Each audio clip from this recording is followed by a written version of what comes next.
अस्सलाम वालेकुम नाज़रीन, प्रोग्राम गूढ़ी गल लतीफ़ चौधरी दे नाल मैं तुहाडा मेज़बान एहसन कामरे।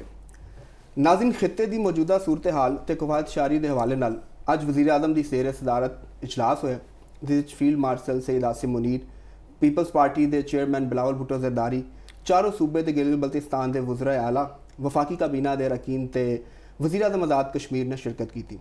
तो ये वज़ीर आज़म ने दसिया कि जी ईरान अमरीका इसराइल जंग है, जंगबंदी के हवाले नाल पाकिस्तान बड़ा अहम किरदार जो अदा कर रहा। और उन्होंने भी दसिया कि पाकिस्तान के आबने हुरमस तो जो 20 जहाज़ जोड़े ने उत्थों गुजरन का बंदोबस्त किया गया और ये फील्ड मार्शल सैयद आसिम मुनीर तो नायब वज़ीर आज़म इसहाक डार जोड़े ने उन्होंने बड़ा अहम किरदार है।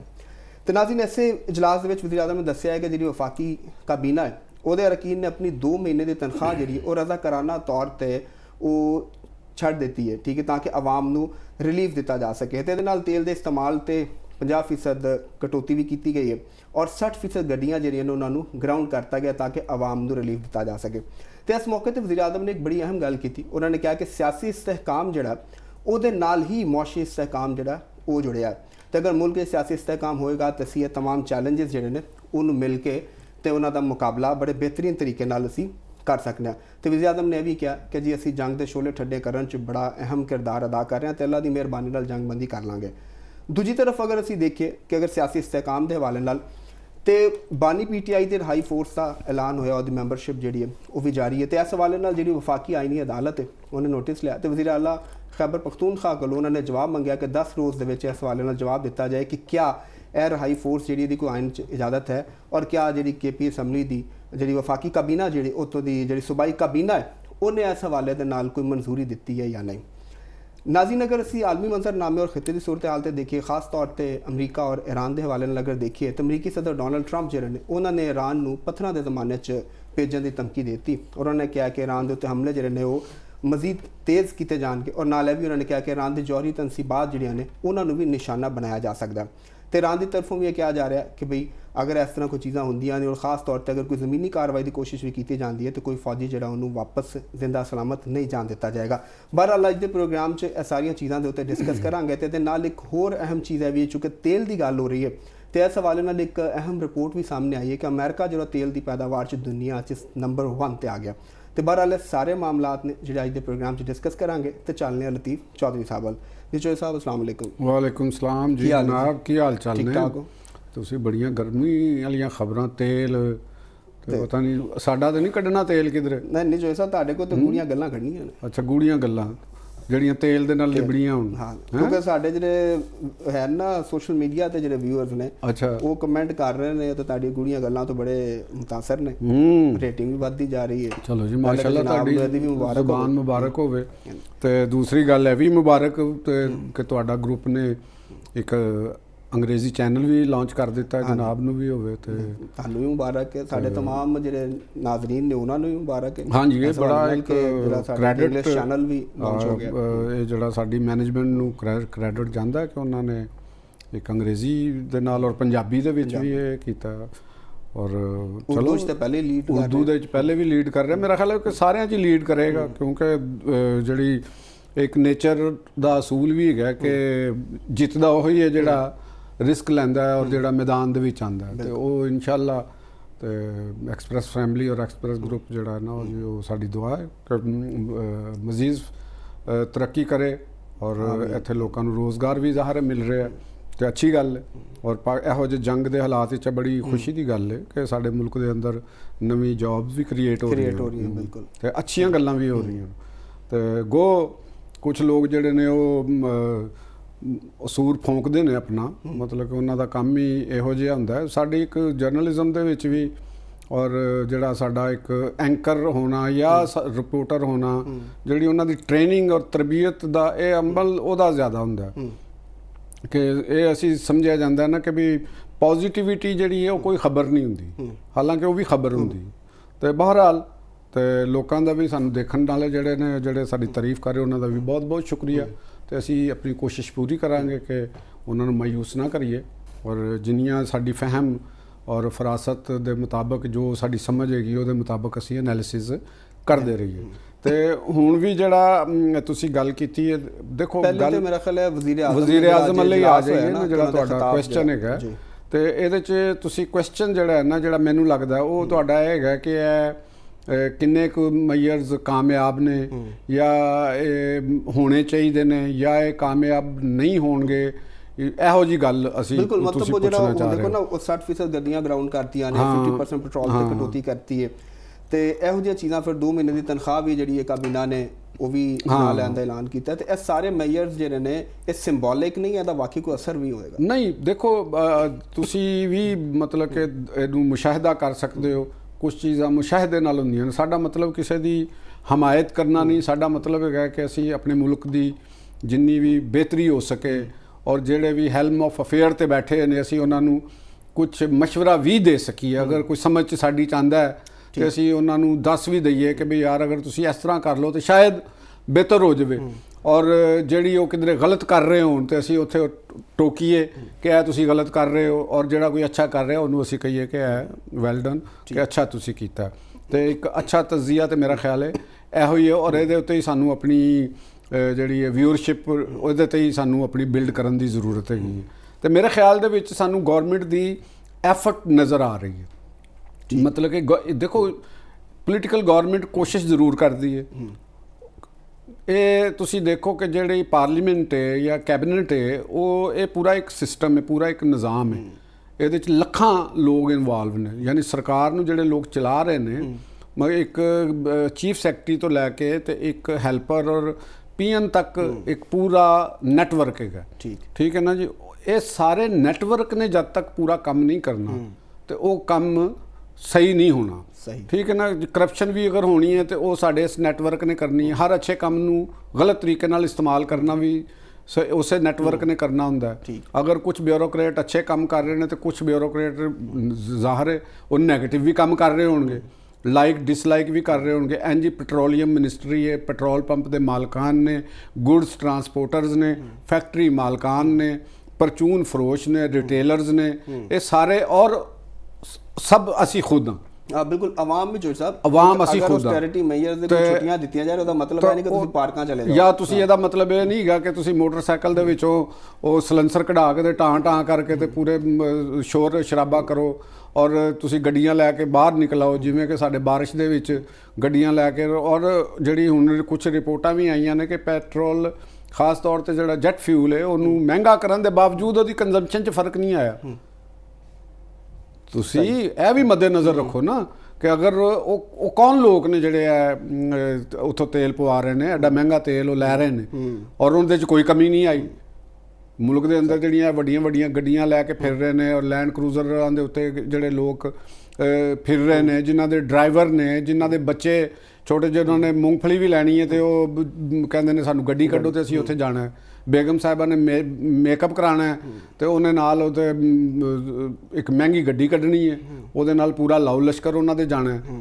ਠੀਕ ਹੈ ਨਾ। ਇਹਦਾ ਮਤਲਬ ਹੈ ਕਿ ਉਹ ਕੋਈ ਇਹਦੇ 'ਚ ਰੋਲ ਪਲੇ ਕਰਨ। ਜਿਹੜੀ ਸਾਡੀ ਅਪਰ ਕਲਾਸ ਹੈ, ਜਿਹਨੂੰ ਅਸੀਂ ਮੁਲਕ ਦੀ ਹੁਕਮਰਾਨ ਕਲਾਸ ਵੀ ਕਹਿੰਦੇ ਆ, ਜਿਹੜੀ ਸਾਡੀ ਅਸ਼ਰਾਫੀਆ ਜੀ ਜਿਹੜੀ ਕਹਿੰਦੇ ਆ, ਕਿਉਂਕਿ ਦੇਖੋ ਕਿ ਇਸ ਸਿਸਟਮ ਦੀ ਸਭ ਤੋਂ ਵੱਡੀ ਸਟੇਕ ਹੋਲਡਰ ਉਹ ਸਾਡੀ ਅਸ਼ਰਾਫੀਆ ਹੈ, ਸਾਡਾ ਸਨਅਤਕਾਰ ਕਾਰੋਬਾਰੀ ਤਬਕਾ ਹੈ। ਉਹਨਾਂ ਦਾ ਵੀ ਤਾਂ ਕੰਮ ਹੈ ਨਾ ਖੁਦ ਆਪਣੇ ਆਪ ਨੂੰ ਵੀ ਥੋੜ੍ਹਾ ਜਿਹਾ ਕਰਨ, ਹਲਕਾ ਕਰ ਲੈਣ, ਕੋਈ ਯਾਰ ਛੋਟੀ ਗੱਡੀ ਲੈ ਲੈਣ, ਕੁਛ ਅਰਸੇ ਵਾਸਤੇ ਕੋਈ ਇਲੈਕਟ੍ਰਿਕ ਮੋਟਰਸਾਈਕਲ ਚਲਾ ਲੈਣ, ਕੋਈ ਥੋੜ੍ਹਾ ਜਿਹਾ ਸਾਈਕਲ ਚਲਾ ਲੈਣ, ਕੋਈ ਤੁਹਾਡੀ ਸਿਹਤ ਹੀ ਠੀਕ ਰਹੇਗੀ।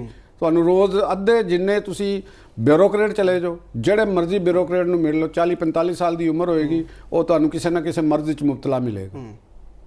ਕੋਈ ਬਲੱਡ ਪ੍ਰੈਸ਼ਰ ਹੈ, ਕੋਈ ਡਿਪਰੈਸ਼ਨ ਦਾ ਸ਼ਿਕਾਰ ਹੈ, ਕੋਈ ਕਿਸੇ ਦਾ ਗੁਰਦੇ ਦਾ ਪ੍ਰੋਬਲਮ ਹੋਇਆ ਹੈ, ਕਿਸੇ ਦਾ ਕੁਛ ਹੋਇਆ, ਕੋਈ ਸ਼ੂਗਰ 'ਚ ਮੁਬਤਲਾ ਹੈ, ਗੋਲੀਆਂ ਖਾ ਰਿਹਾ, ਵਜ੍ਹਾ ਕਿ ਹੈਲਦੀ ਲਾਈਫ ਸਟਾਈਲ ਨਹੀਂ ਉਹਦਾ ਹੈਗਾ। ਉਹ ਘਰ ਬੈਠਾ ਹੈ, ਡਰਾਈਵਰ ਰੱਖੇ ਨੇ। ਵੀ ਤੁਸੀਂ ਥੋੜ੍ਹਾ ਜਿਹਾ ਆਪਣੇ ਆਪ ਨੂੰ ਮਹੀਨਾ ਡੇਢ ਮਹੀਨਾ ਹੀ ਚਲੋ ਕਰ ਲਓ ਯਾਰ, ਤੁਸੀਂ ਕੋਈ ਐਡਾ ਮਸਲਾ ਨਹੀਂ ਹੈਗਾ। ਤੇ ਅਗਰ ਪ੍ਰਾਈਮ ਮਿਨਿਸਟਰ ਸਾਹਿਬ ਕਰ ਰਹੇ ਨੇ, ਸਾਡੀ ਕੈਬਨਿਟ ਨੇ ਕੀਤਾ ਹੈ, ਤੇ ਕਿਆ ਸਾਡੇ ਅਰਕਾਨੇ ਅਸੈਂਬਲੀ ਜਿਹੜੇ ਨੇ ਉਹਨਾਂ ਦਾ ਨਹੀਂ ਫਰਜ਼ ਬਣਦਾ? ਅੱਛਾ, ਵੈਸੇ ਪ੍ਰਾਈਮ ਮਿਨਿਸਟਰ ਤੇ ਇਸ ਹਵਾਲੇ ਨਾਲ ਤਨਕੀਦ ਵੀ ਹੋਈ, ਜਿਹੜਾ ਸਿੰਧ ਉਹਨਾਂ ਦਾ ਵਿਜ਼ਿਟ ਸੀ ਤੇ ਉੱਥੇ ਕਿ ਬੜਾ ਪ੍ਰੋਟੋਕਾਲ, ਕੋ 5 ਗੱਡੀਆਂ ਵੀ ਸਨ ਉਹਨਾਂ ਦੇ ਪ੍ਰੋਟੋਕਾਲ 'ਚੋਂ ਸਾਰੇ। ਇਹ ਵੀ ਦੇਖੋ ਜਿੱਥੇ ਤੇ ਤਨਕੀਦ ਬਣਦੀ ਉਹ ਕਰਨਾ ਚਾਹੀਦਾ। ਜਿਹੜਾ ਪ੍ਰੋਟੋਕਾਲ ਹੈਗਾ, ਜਿਹੜਾ ਹੁਕਮਰਾਨ ਜਿਹੜੇ ਨੇ, ਜਿਹੜੇ ਉਹਨਾਂ ਨੇ ਆਪਣੀਆਂ ਰੈਜ਼ੀਡੈਂਸਾਂ ਬਣਾਈਆਂ ਨੇ, ਉੱਥੇ ਜਿਹੜੀ ਉਹਨਾਂ ਦੀ ਗੱਡੀਆਂ ਦੇ ਉੱਤੇ ਖਰਚੇ ਹੁੰਦੇ ਨੇ, ਇਹ ਉਹਨਾਂ ਨੂੰ ਖੁਦ ਚਾਹੀਦਾ ਕਿ ਅਸੀਂ ਯਾਰ ਇਹਨੂੰ ਕੰਟਰੋਲ ਕਰੀਏ। ਇਹ ਆਵਾਮ ਦੇ, ਮੈਂ ਜਿਹੜੀ ਗੱਲ ਹਮੇਸ਼ਾ ਕੀਤੀ ਹੈ ਉਹ ਇਹ ਕੀਤੀ ਹੈ ਕਿ ਜਿਹੜੀ according to the constitution Pakistan ਦੀ ਜਿਹੜੀ ਬਿਊਰੋਕ੍ਰੇਸੀ ਹੈ, ਪਾਕਿਸਤਾਨ ਦੇ ਜਿਹੜੇ ਰਿਪਰੈਜ਼ੈਂਟੇਟਿਵ ਆਫ ਪੀਪਲਸ ਜਿਹੜੇ ਆਪਣੇ ਆਪ ਨੂੰ ਕਹਿੰਦੇ ਨੇ, ਐਮਪੀਜ਼ ਨੇ, ਐਮਐਨਏਜ਼ ਨੇ, ਇਹ ਆਵਾਮ ਦੇ ਵਾਸਤੇ ਆਏ ਹੋਏ ਨੇ। ਇਹ ਕੋਈ ਇਹਨਾਂ ਦੇ ਬਾਪੂ ਜੀ ਦਾ ਮੁਲਕ ਨਹੀਂ ਹੈਗਾ ਕਿ ਉਹਨਾਂ ਦੀ ਇਹ ਵਿਰਾਸਤ ਵਿੱਚ ਉਹਨਾਂ ਨੂੰ ਇਹ ਮਿਲਿਆ ਹੈ। ਨੋ ਨੋ ਨੋ ਨੋ, ਇਹ ਵਿਰਾਸਤ 'ਚ ਨਹੀਂ ਹੈਗਾ। ਤੁਸੀਂ ਕਾਨੂੰਨ, ਅਗਰ ਤੁਸੀਂ ਦੂਸਰਿਆਂ ਤੇ ਕਾਨੂੰਨ ਨਾਫਜ਼ ਕਰਦੇ ਹੋ, ਤੁਸੀਂ ਦੂਸਰਿਆਂ ਵਾਸਤੇ ਕਾਨੂੰਨ ਸਾਜ਼ੀ ਕਰਦੇ ਹੋ, ਤੇ ਇਹ ਕਾਨੂੰਨ ਤੁਹਾਡੇ ਦੇ ਉੱਤੇ ਨਾਫਜ਼ ਹੁੰਦਾ ਹੈ। ਤੁਹਾਡੀ ਆਪਣੀ ਓਬਲੀਗੇਸ਼ਨਸ ਨੇ, ਤੁਸੀਂ ਆਪਣੀ ਓਬਲੀਗੇਸ਼ਨ ਡੇਲੀ ਬੁਨਿਆਦਾਂ ਤੇ ਪੂਰੀਆਂ ਕਰਨੀਆਂ ਨੇ। ਅਗਰ ਇੱਕ ਸਰਕਾਰੀ ਅਫਸਰ ਆ ਰਿਹਾ, ਇੱਕ ਕਲਰਕ ਆ ਰਿਹਾ, ਉਹਨੇ ਡੇਲੀ ਬੁਨਿਆਦਾਂ ਤੇ ਕਰਨੀਆਂ ਨੇ। ਇਹ ਨਹੀਂ ਕਿ ਉਹਨੇ ਹਫਤੇ 'ਚ ਇੱਕ ਵਾਰੀ ਕਰਨੀਆਂ ਨੇ, ਮਹੀਨੇ 'ਚ ਇੱਕ ਵਾਰੀ ਕਰਨੀ, ਨਾ ਨਾ ਨਾ ਨਾ, ਉਹਨੇ ਰੋਜ਼ਾਨਾ ਕਰਨਾ ਹੈ ਔਰ ਆਪਣੀ ਪੂਰੀ ਐਫੀਸ਼ੀਐਂਸੀ ਨਾਲ ਕਰਨਾ ਹੈ ਔਰ ਪੂਰੀ ਈਮਾਨਦਾਰੀ ਨਾਲ ਕਰਨਾ ਹੈ। ਠੀਕ। ਤੇ ਇਸ ਵਾਸਤੇ ਅਗਰ ਗਵਰਨਮੈਂਟ ਕੰਮ ਕਰ ਰਹੀ ਹੈ, ਅਸੀਂ ਉਹਨੂੰ ਸਪੋਰਟ ਕਰਾਂਗੇ। ਔਰ ਜਿੱਥੇ ਗਵਰਨਮੈਂਟ ਨਹੀਂ ਕਰ ਰਹੀ, ਦੇਖੋ ਉਹਨਾਂ ਨੇ ਆਪਣੇ ਅਖਰਾਜਾਤ ਘਟਾਏ ਨੇ। ਤਰੱਕੀਆਤੀ ਬਜਟ 'ਚ 100 ਅਰਬ ਘਟਾਇਆ ਔਰ 27 ਅਰਬ ਰੁਪਇਆ ਉਹਨਾਂ ਨੇ ਦੀਗਰ ਤਨਖਾਹਾਂ ਦੀ ਮਦਦ ਤੋਂ ਹਟ ਕੇ ਜਿਹੜੇ ਪੈਸੇ ਨੇ ਉੱਥੋਂ ਘਟਾਏ ਨੇ। ਕੁਝ ਸਾਡੀ ਰਿਪੋਰਟਿੰਗ ਇਸ ਤਰ੍ਹਾਂ ਦੀ ਹੁੰਦੀ ਹੈ, ਸਾਡੇ ਰਿਪੋਰਟਰਸ ਜਿਹੜੇ ਨੇ ਮੁਖਤਲਿਫ ਕਾਮਰਸ ਦੀ ਜਿਹੜੇ ਰਿਪੋਰਟਿੰਗ ਕਰਦੇ ਨੇ ਜਾਂ ਜਿਹੜੇ ਪੋਲੀਟੀਕਲ ਰਿਪੋਰਟਿੰਗ ਕਰਦੇ ਨੇ, ਉਹ IMF ਦੇ ਹਵਾਲੇ ਨਾਲ ਉਹ ਕਹਿਣਗੇ ਕਿ IMF ने ये की शर्त की मजबूरी से ये कर दिया। ਇਹ ਕਮ ਅਜ਼ ਕਮ ਰਿਪੋਰਟਿੰਗ ਦਾ ਇਹ ਤਰੀਕਾਕਾਰ ਬੁਹਰਾਨਾਂ ਦੇ ਵਿੱਚ ਤਰੀਕਾਕਾਰ ਦਰੁਸਤ ਨਹੀਂ ਹੁੰਦਾ।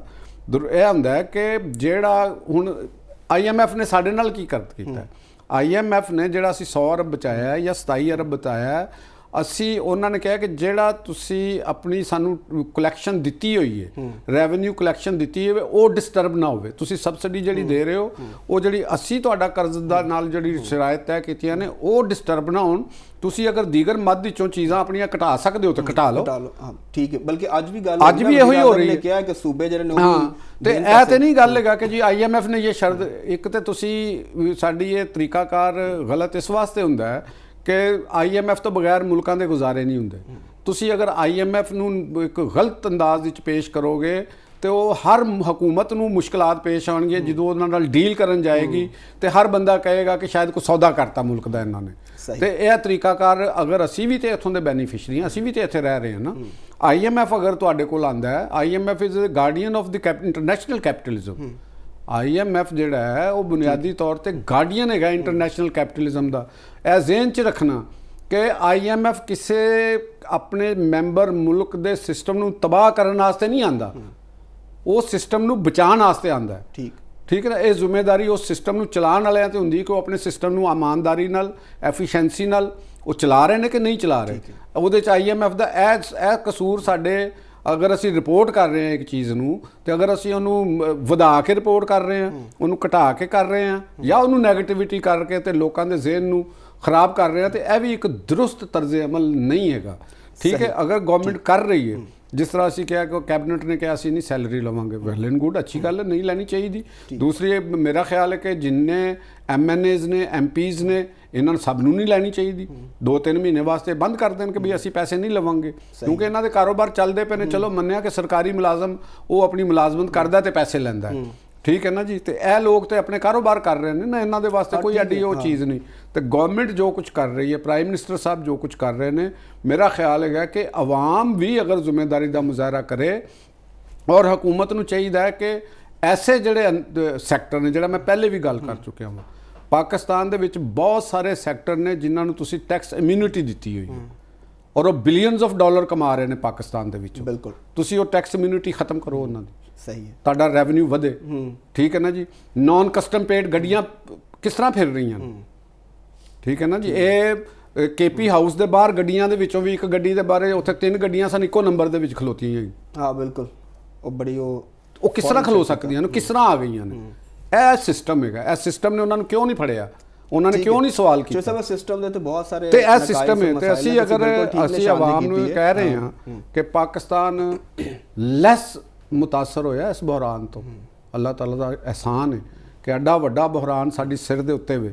ਅਸੀਂ ਟੈਰਰਿਸਟਾਂ ਨਾਲ ਲੜਾਈ ਲੜੀ ਹੈ, ਉਸ ਦੇ ਬਾਵਜੂਦ ਸਾਡੀਆਂ ਮਾਰਕੀਟਾਂ ਦੇ ਵਿੱਚ ਚੀਜ਼ਾਂ ਮੌਜੂਦ ਨੇ ਔਰ ਵਾਫਰ ਮਿਕਦਾਰ। ਹਾਂ, ਤੇ ਇਹ ਮੇਰਾ ਖਿਆਲ ਹੈ ਹੁਣ ਅਗਲੇ ਠੀਕ ਹੋ ਗਿਆ ਸੈਗਮੈਂਟ ਵਿੱਚ। ਹਾਂ ਜੀ ਬਿਲਕੁਲ। ਨਹੀਂ, ਬੜੀ ਬਿਹਤਰੀਨ ਤੁਸੀਂ ਨਾਜ਼ ਨਾਲ ਜੋ ਸਭ ਗੱਲਾਂ ਦਾ ਅਹਾਤਾ ਕੀਤਾ। ਨਾਜ਼ਰੀਨ, ਵਕਤ ਹੈ ਇੱਕ ਬ੍ਰੇਕ ਦਾ। ਬ੍ਰੇਕ ਤੋਂ ਬਾਅਦ ਜਦੋਂ ਵਾਪਸ ਆਵਾਂਗੇ ਤੇ ਮੁਲਕ ਦੀ ਜਿਹੜੀ ਸਿਆਸੀ ਸੂਰਤ ਹਾਲ ਹੈ, ਖਾਸ ਤੌਰ ਤੇ ਵਜ਼ੀਰ ਆਜ਼ਮ ਨੇ ਜਿਹੜਾ ਕਿਹਾ ਹੈ ਕਿ ਸਿਆਸੀ ਇਸਤਹਿਕਾਮ ਨਾਲ ਮੁਆਸ਼ਰੀ ਇਸਤਹਿਕਾਮ ਜੁੜਿਆ, ਇਹਦੇ ਉੱਤੇ ਗੱਲ ਕਰਾਂਗੇ। ਸਾਡੇ ਨਾਲ ਜੁੜੇ ਰਹੋ।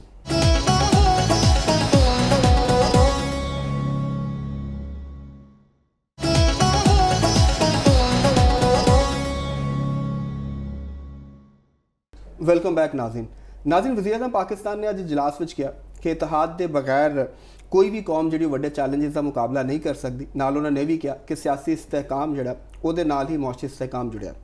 ਤੇ ਦੂਜੀ ਤਰਫ ਅਗਰ ਅਸੀਂ ਸਿਆਸੀ ਸੂਰਤ-ਹਾਲ ਵੇਖਦੇ ਹਾਂ ਤੇ ਬਾਨੀ PTI ਦੀ ਰਿਹਾਈ ਵਾਸਤੇ ਇੱਕ ਫੋਰਸ ਜਿਹੜੀ ਹੈ ਉਹ ਬਣਾਈ ਜਾ ਰਹੀ, ਉਹਦੀ ਮੈਂਬਰਸ਼ਿਪ ਵੀ ਓਪਨ ਹੈ। ਹੁਣ ਵਫਾਕੀ ਆਈਨੀ ਅਦਾਲਤ ਜਿਹੜੀ ਉਹਨੇ ਉਹਦੇ ਤੇ ਨੋਟਿਸ ਵੀ ਲਿਆ ਤੇ ਵਜ਼ੀਰ ਆਲਾ KP ਕੋਲੋਂ 10 ਰੋਜ਼ ਦੇ ਅੰਦਰ ਅੰਦਰ ਜਵਾਬ ਵੀ ਮੰਗਿਆ ਕਿ ਵੀ ਦੱਸੋ ਕਿ ਕਿਆ ਆਈਨ ਦੇ ਮੁਤਾਬਕ ਹੈ ਔਰ ਕਿਆ ਸੂਬਾਈ ਕਾਬੀਨਾ ਨੇ ਦੀ ਮਨਜ਼ੂਰੀ ਦਿੱਤੀ ਹੈ। ਤੇ ਇਸ ਹਵਾਲੇ ਨਾਲ ਚੋਈ ਸਾਹਿਬ ਕੋ ਚੱਲਣਾ ਹੈ ਕਿ ਮੁਲਕ ਦੇ ਵਿੱਚ ਸਿਆਸੀ ਇਸਤਹਿਕਾਮ ਜਿਹੜਾ ਉਹ ਕਿਸ ਤਰ੍ਹਾਂ ਮੁਮਕਿਨ ਹੈ ਔਰ ਸਿਆਸੀ ਜਮਾਤਾਂ ਨੂੰ ਇਸ ਕਰੰਟ ਕ੍ਰਾਈਸਿਸ ਦੇ ਵਿੱਚ ਕਿਸ ਤਰ੍ਹਾਂ ਦਾ ਰੋਲ ਪਲੇ ਕਰਨਾ ਚਾਹੀਦਾ।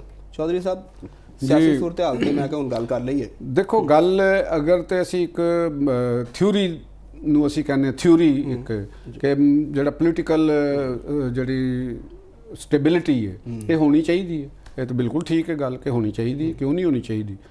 ਲੇਕਿਨ ਅਗਰ ਅਸੀਂ ਪਾਕਿਸਤਾਨ ਦੇ ਉੱਤੇ ਸੂਰਤ-ਹਾਲ ਨੂੰ ਵੇਖ ਰਹੇ ਹਾਂ, ਇਸ ਵਕਤ ਦੀ ਜਿਹੜੀ ਸੂਰਤ-ਹਾਲ ਹੈ ਉਹਦੇ ਅੰਦਰ ਅਗਰ ਪ੍ਰਾਈਮ ਮਿਨਿਸਟਰ ਸਾਹਿਬ ਨੇ ਸਿਆਸੀ ਇਸਤਹਿਕਾਮ ਦੀ ਕੋਈ ਗੱਲ ਕੀਤੀ ਹੈ ਤੇ ਉਹਨਾਂ ਨੂੰ ਥੋੜ੍ਹਾ ਜਿਹਾ ਅਗਰ ਮੇਰਾ ਖਿਆਲ ਹੈ ਕਿ ਇਹ ਵੀ ਵਜ਼ਾਹਤ ਕਰ ਦਿੰਦੇ ਕਿ ਕਿਹੜੀ ਉਹ ਮਹਿਸੂਸ ਕਰ ਰਹੇ ਨੇ ਕਿ ਸਿਰਫ ਅਗਰ ਉਹ PTI ਦੀ ਅਨਰੈਸਟ ਨੂੰ ਫੀਲ ਕਰ ਰਹੇ ਨੇ ਜਾਂ ਜਿਹੜੀ ਤਹਿਰੀਕ ਤਹਫੁਜ਼ ਆਇਨ ਦੇ ਕੁਝ ਲੋਕ ਨੇ ਜਾਂ ਉਹਨੂੰ ਕੁਝ ਉਹਨਾਂ ਨੇ ਉਹਨੂੰ ਪੋਲੀਟੀਕਲ ਦੇ ਹਵਾਲੇ ਨਾਲ ਕਹਿਣਾ ਪਿਆ ਜਾਂ ਉਹਨਾਂ ਨੇ ਜਿਹੜੀ ਪਿਛਲੇ ਦਿਨੋਂ ਕੁਝ ਉਲਮਾ ਦੇ ਨਾਲ ਗੁਫ਼ਤਗੂ ਹੋਈ ਤੇ ਉਸ ਗੁਫ਼ਤਗੂ ਤੋਂ ਬਾਅਦ ਜਿਹੜਾ ਸੋਸ਼ਲ ਮੀਡੀਆ ਦੇ ਉੱਤੇ ਕੁਝ ਚੀਜ਼ਾਂ ਆਈਆਂ ਤੇ ਉਹਨੂੰ ਕਰ ਰਹੇ ਨੇ। ਤੁਸੀਂ ਬਿਹਤਰੀਨ ਪੁਆਇੰਟ ਆਊਟ ਕੀਤਾ ਕਿ ਵਜ਼ੀਰ ਆਜ਼ਮ ਨੇ ਦੱਸਣਾ ਚਾਹੀਦਾ ਸੀ ਕਿ ਸਿਆਸੀ ਅਦਮੇ ਇਸਤਹਿਕਾਮ ਕਿਸ ਤਰ੍ਹਾਂ ਨਜ਼ਰ ਆ ਰਿਹਾ ਹੈ ਕਿ ਉਹਦੀ ਕੀ ਮੁਰਾਦ ਹੈ, ਤਾਂ ਕਿ ਸਾਨੂੰ ਅਸੀਂ ਤਜ਼ੀਆ ਜਿਹੜੇ ਕਰ ਰਹੇ ਹਾਂ, ਅਸੀਂ ਚੀਜ਼ਾਂ ਨੂੰ ਜਿਹੜੇ ਦੇ ਰਹੇ ਸਾਨੂੰ ਪਤਾ ਤੇ ਲੱਗੇ ਨਾ ਕਿ ਵੀ ਤੁਸੀਂ ਇਹ ਗੱਲ ਕਿਉਂ ਕੀਤੀ ਹੈ, ਇਹਦੀ ਵਜ੍ਹਾ ਕੀ ਹੈ, ਕਿਹੜਾ ਐਡਾ ਮਸਲਾ ਬਣ ਗਿਆ। ਕਿਉਂਕਿ ਬਜ਼ਾਹਰ ਤੇ ਸਾਨੂੰ ਕੋਈ ਐਸੀ ਚੀਜ਼ ਨਜ਼ਰ ਨਹੀਂ ਆ ਰਹੀ। ਕਿਉਂਕਿ ਦੇਖੋ, ਮੁਸਲਿਮ ਲੀਗ ਨੂਨ, ਪੀਪਲਸ ਪਾਰਟੀ, MQM ਇਹ ਗਵਰਨਮੈਂਟ ਦੇ ਵਿੱਚ ਸ਼ਾਮਲ ਨੇ, ਠੀਕ ਹੈ ਨਾ। ਉਸ ਤੋਂ ਬਾਅਦ ਜਿਹੜੀ PTI ਹੈ ਉਹ KP ਦੇ ਵਿੱਚ ਗਵਰਨਮੈਂਟ ਦੇ ਵਿੱਚ ਮੌਜੂਦ ਹੈ, ਠੀਕ ਹੈ ਨਾ। ਇੰਝ ਜਿਹੜੀ ਆਪ ਪਾਰਟੀ ਉਹ ਵੀ ਬਾਪ ਪਾਰਟੀ ਉਹ ਵੀ ਉਹਦੇ ਅੰਦਰ ਮੌਜੂਦ ਨੇ, ਸਾਰੀਆਂ ਇੱਕ ਡੈਮੋਕ੍ਰੈਟਿਕ ਪੈਰਾਮੀਟਰ ਦੇ ਅੰਦਰ ਮੌਜੂਦ ਨੇ। ਤੇ ਉਹ ਅਗਰ ਸਮਝ ਰਹੇ ਨੇ ਕਿ ਜਿਹੜੀ PTI ਦੀ ਤਰਫੋਂ ਹੋ ਰਹੀ ਹੈ ਤੇ ਉਹ ਮੇਰਾ ਜਿੱਥੋਂ ਤੱਕ ਤਜ਼ੀਆ ਹੈ ਤੇ ਉਹ ਤਾਂ ਇੱਕ ਪਾਰਟੀ ਹੈ ਨਾ, ਸਿਰਫ ਸਵਾਏ ਇੱਕ ਪਾਰਟੀ ਜਾਂ ਜਮਾਤ ਇਸਲਾਮੀ ਦੀ ਗੱਲ ਕਰ ਲਓ। ਲੇਕਿਨ ਜਮਾਤ ਇਸਲਾਮੀ ਵੀ ਕੋਈ ਐਸਾ ਤੇ ਉਹ ਨਹੀਂ ਕੋਈ ਤੁਹਾਡੇ ਵਾਸਤੇ ਅਦਮ ਇਸਤਹਿਕਾਮ ਪੈਦਾ ਕਰ ਰਹੀ। ਤੇ ਜੇ ਤੁਸੀਂ ਐਵੇਂ ਹੀ ਮਤਲਬ ਕਿ ਜਿਹੜਾ ਅਸੀਂ ਕਹਿੰਦੇ ਟੁੱਲਾ ਮਾਰਿਆ ਐਵੇਂ ਚੱਲਦੇ ਆ ਜਿਵੇਂ ਗੱਲ ਬਰਾਏ ਗੱਲ ਮੂੰਹ 'ਚ ਗੱਲ ਆਈ ਕਿ ਸਿਆਸੀ ਇਸਤਹਿਕਾਮ ਵੀ ਹੋਣਾ ਚਾਹੀਦਾ। ਤੇ ਮੈਂ ਤੇ ਇਹੋ ਜਿਹੀ ਇੱਕ ਚੀਜ਼ ਹੀ ਉਹਨੂੰ ਸਮਝ ਰਿਹਾ ਕਿ ਉਹ ਜਿਵੇਂ ਉਹ ਅਕਸਰ ਉਹ ਸ਼ਬਾਨਾ ਰੋਜ਼ ਮਿਹਨਤ ਦਾ ਕਰ ਦਿੰਦੇ ਨੇ ਨਾ, ਤੇ ਕਦੇ ਕਦੇ ਹਬੀਬ ਜਾਲਬ ਦਾ ਸ਼ੇਰ ਪੜ੍ਹ ਕੇ ਇਨਕਲਾਬੀ ਬਣਨ ਦੀ ਕੋਸ਼ਿਸ਼ ਕਰਦੇ ਨੇ। ਤੇ ਮੇਰਾ ਖਿਆਲ ਹੈ ਕਿ ਇਹ ਵੀ ਸਿਆਸੀ ਦੌਰ ਸਾਡੇ ਮੁੱਕ ਗਏ ਨੇ। ਜੇ ਤੁਸੀਂ ਇਨਕਲਾਬੀ ਨਹੀਂ ਹੈ ਔਰ ਜਿਹੜੇ ਨਹੀਂ ਹੈਗੇ ਤੁਸੀਂ ਤੇ ਤੁਹਾਨੂੰ ਆਪਣੇ ਆਪ ਨੂੰ ਇਨਕਲਾਬੀ ਸ਼ੋਅ ਕਰਨ ਦੀ ਜ਼ਰੂਰਤ ਕੀ ਹੈ? ਤੁਹਾਨੂੰ ਪੁੱਛਿਆ ਕਿਸੇ ਨੇ ਕਿ ਤੁਸੀਂ ਇਨਕਲਾਬੀ ਬਣਨਾ?